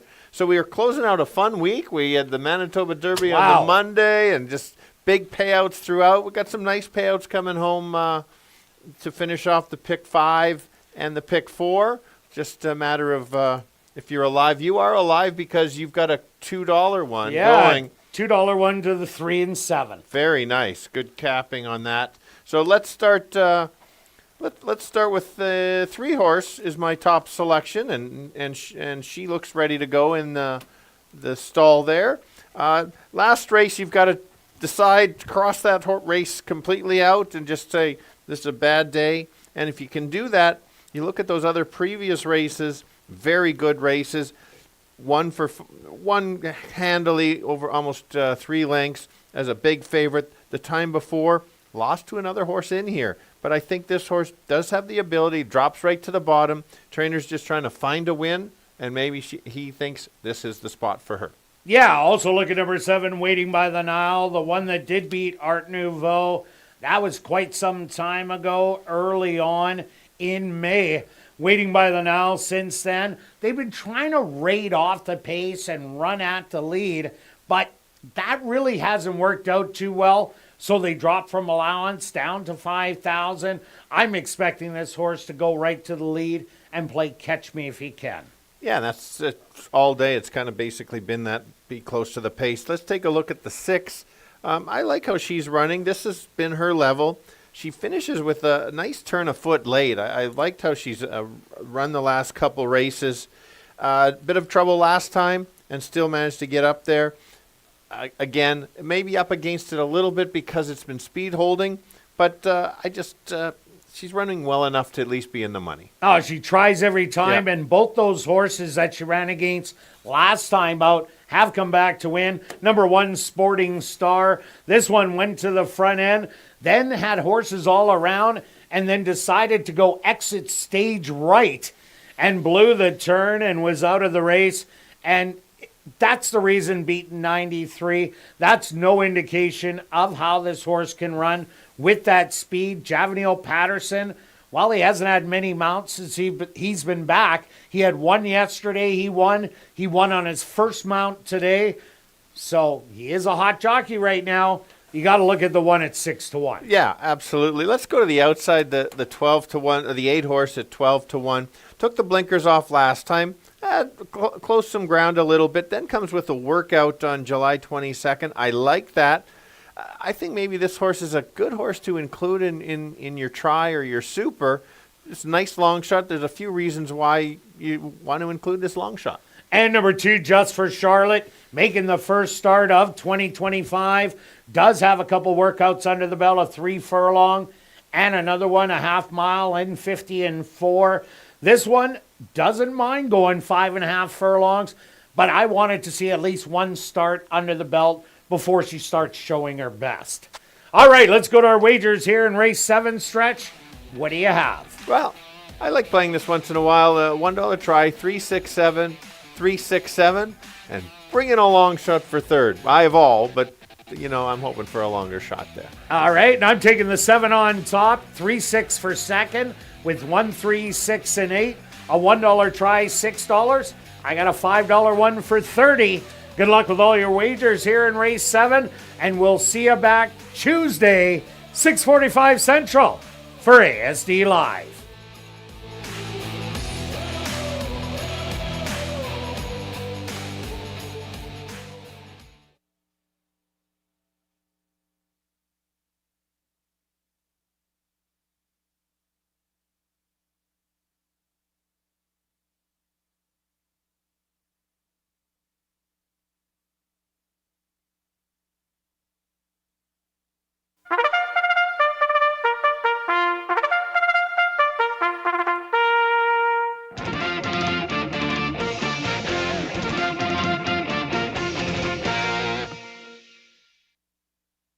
The horses are on the track for race number 7. They're going to go 5.5 furlongs for $10,100. Number 1 is Sporting Star, owned by Arneson Farms, trained by Lise Pruitt with Javanil Patterson. Number 2 is Just for Charlotte, owned by Vela K. Butler, trained by Andre Ellis with Arthur Badu. Number 3 is Art Nouveau, owned by Arneson Farms, Drop-In Racing, James Keplin, and Parker Wallette, trained by Steve Keplin Jr. with Sven Balro. Number 5, Donna the Devil, was also scratched. Number 6 is Skylar's Fire, owned by Murray Clear Sky, trained by Jennifer Jordan with Antonio Whitehall. Number 7 is Waiting by the Nile, owned by Jerry Lambert, trained by Tom Gardapi Jr. with Rashad Knights. Rounding out the field is number 8, Parzani, owned by Daryl Paranica, trained by Wendy Anderson with Sierra Pruitt. Classic high five wagering here in race number 7. They'll go to post in approximately 4 minutes.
And ladies and gentlemen, we've drawn our winning ticket. In tonight's 50-50 draw, the winning number, 2288819. Once again, the winning ticket number in tonight's 50-50 draw, 2288819. Congratulations, you've won $1,265. And if you are on hand, please report to guest services on the main floor south end to claim your prize.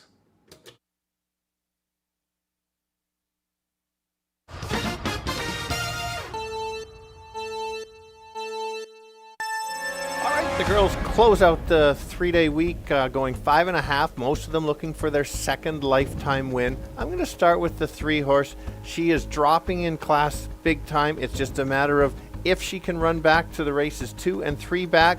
She is going to be tough. Expect a good price. 9 to 5 is about right. Just a matter of repeat those previous races, except the last one, she can be there. The 7-horse also drops in class. Could show enough speed to go gate to wire. That's what you want to do today. And then the other one that's going to be the closer, getting 4 to 1. If there's a battle up front, the 6 will be closing late, won't be near the lead early, and try to get up the help with the price. 376 to close it out. Kirt. Yeah, Stretch, I do like number 7 in here, Waiting by the Nile. Track has been playing to speed all week long. This is the predominant speed of the race. If the 1 doesn't pressure number 7, Waiting by the Nile, I think she can be long gone. I do like number 3, Art Nouveau. Ran a big race after running second to Waiting by the Nile back in late May. Was off in that last start to Jack Hardy. Lost to an absolute monster in Welcome to Hollywood. Will love this class relief drop. And number 6, Skylar's Fire, has put together 2 really good races back to back, but needs the speed to come back for her to go on by. But I'm going to give you a 7, 3, and 6. Good luck here in race number 7.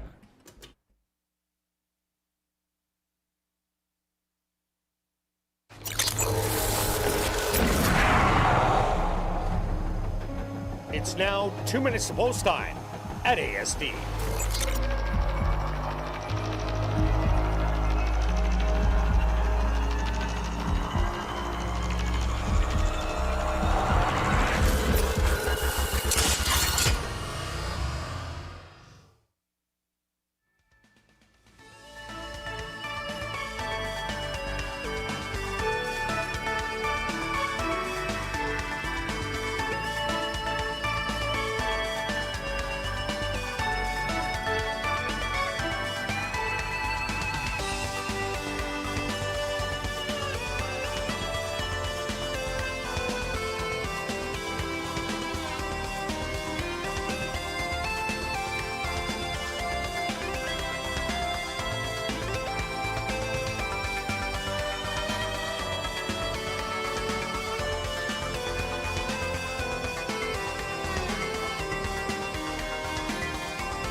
It's post time.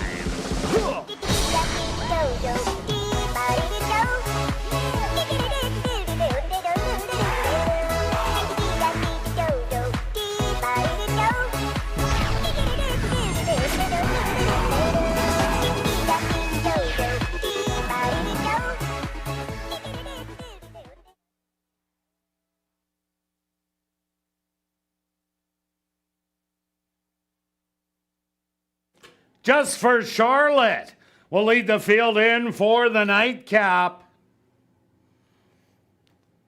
Art Nouveau, the 8-5 favorite, goes in. Next up, Skylar's Fire.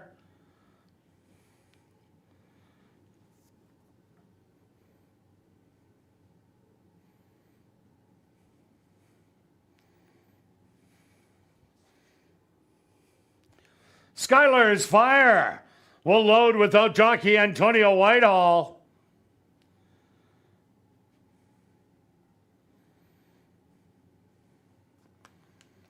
Next in, Waiting by the Nile. Now the 6-5 favorite.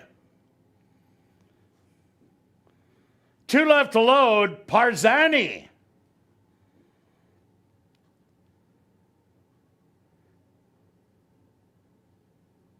And now just waiting on Sporting Star.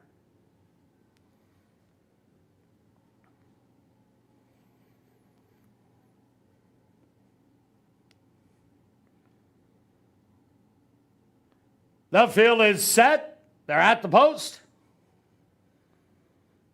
And they're off. On the outside, Waiting by the Nile. Rockets out to grab the early lead. Parzani on the outside in second.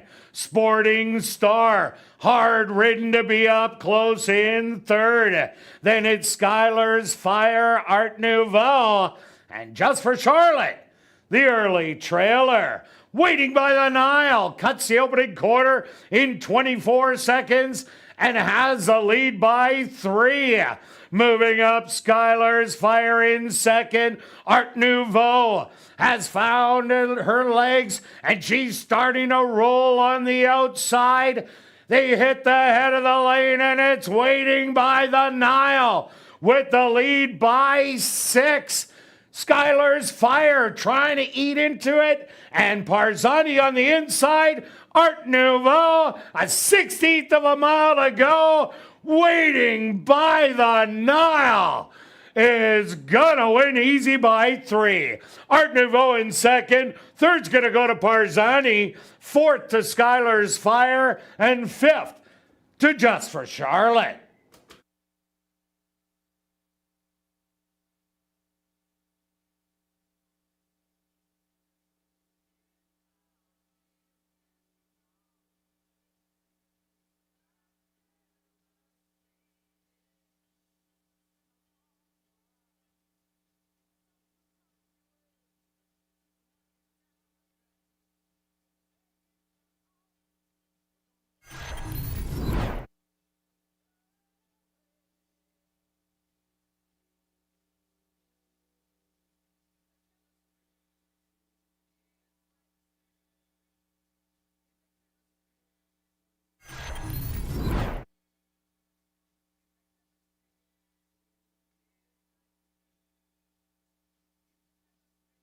The Stewart's opposed to number 7, Waiting by the Nile. As your race winner, second goes to number 3, Art Nouveau. Third to number 8, Parzani. Fourth to number 6, Skylar's Fire. And fifth to number 2, Just for Charlotte. They went the opening quarter 24 seconds, the half 47 seconds, 5 furlongs, 1 minute and 1/5. Time for the 5.5 furlongs, 107 and 2.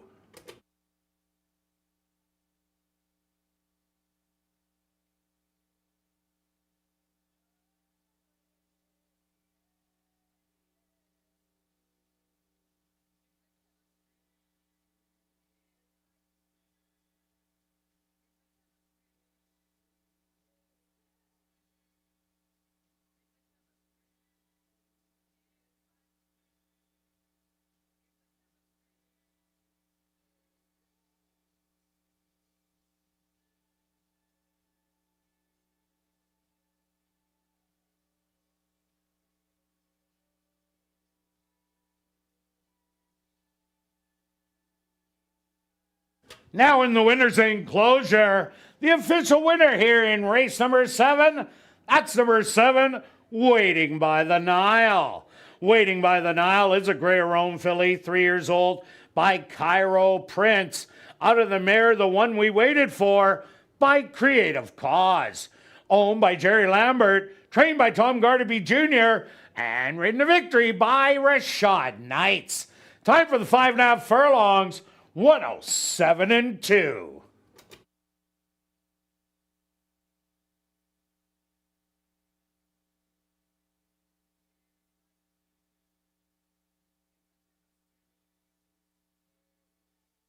Well, now it's time to head up to the clubhouse and enjoy Crazy Hour.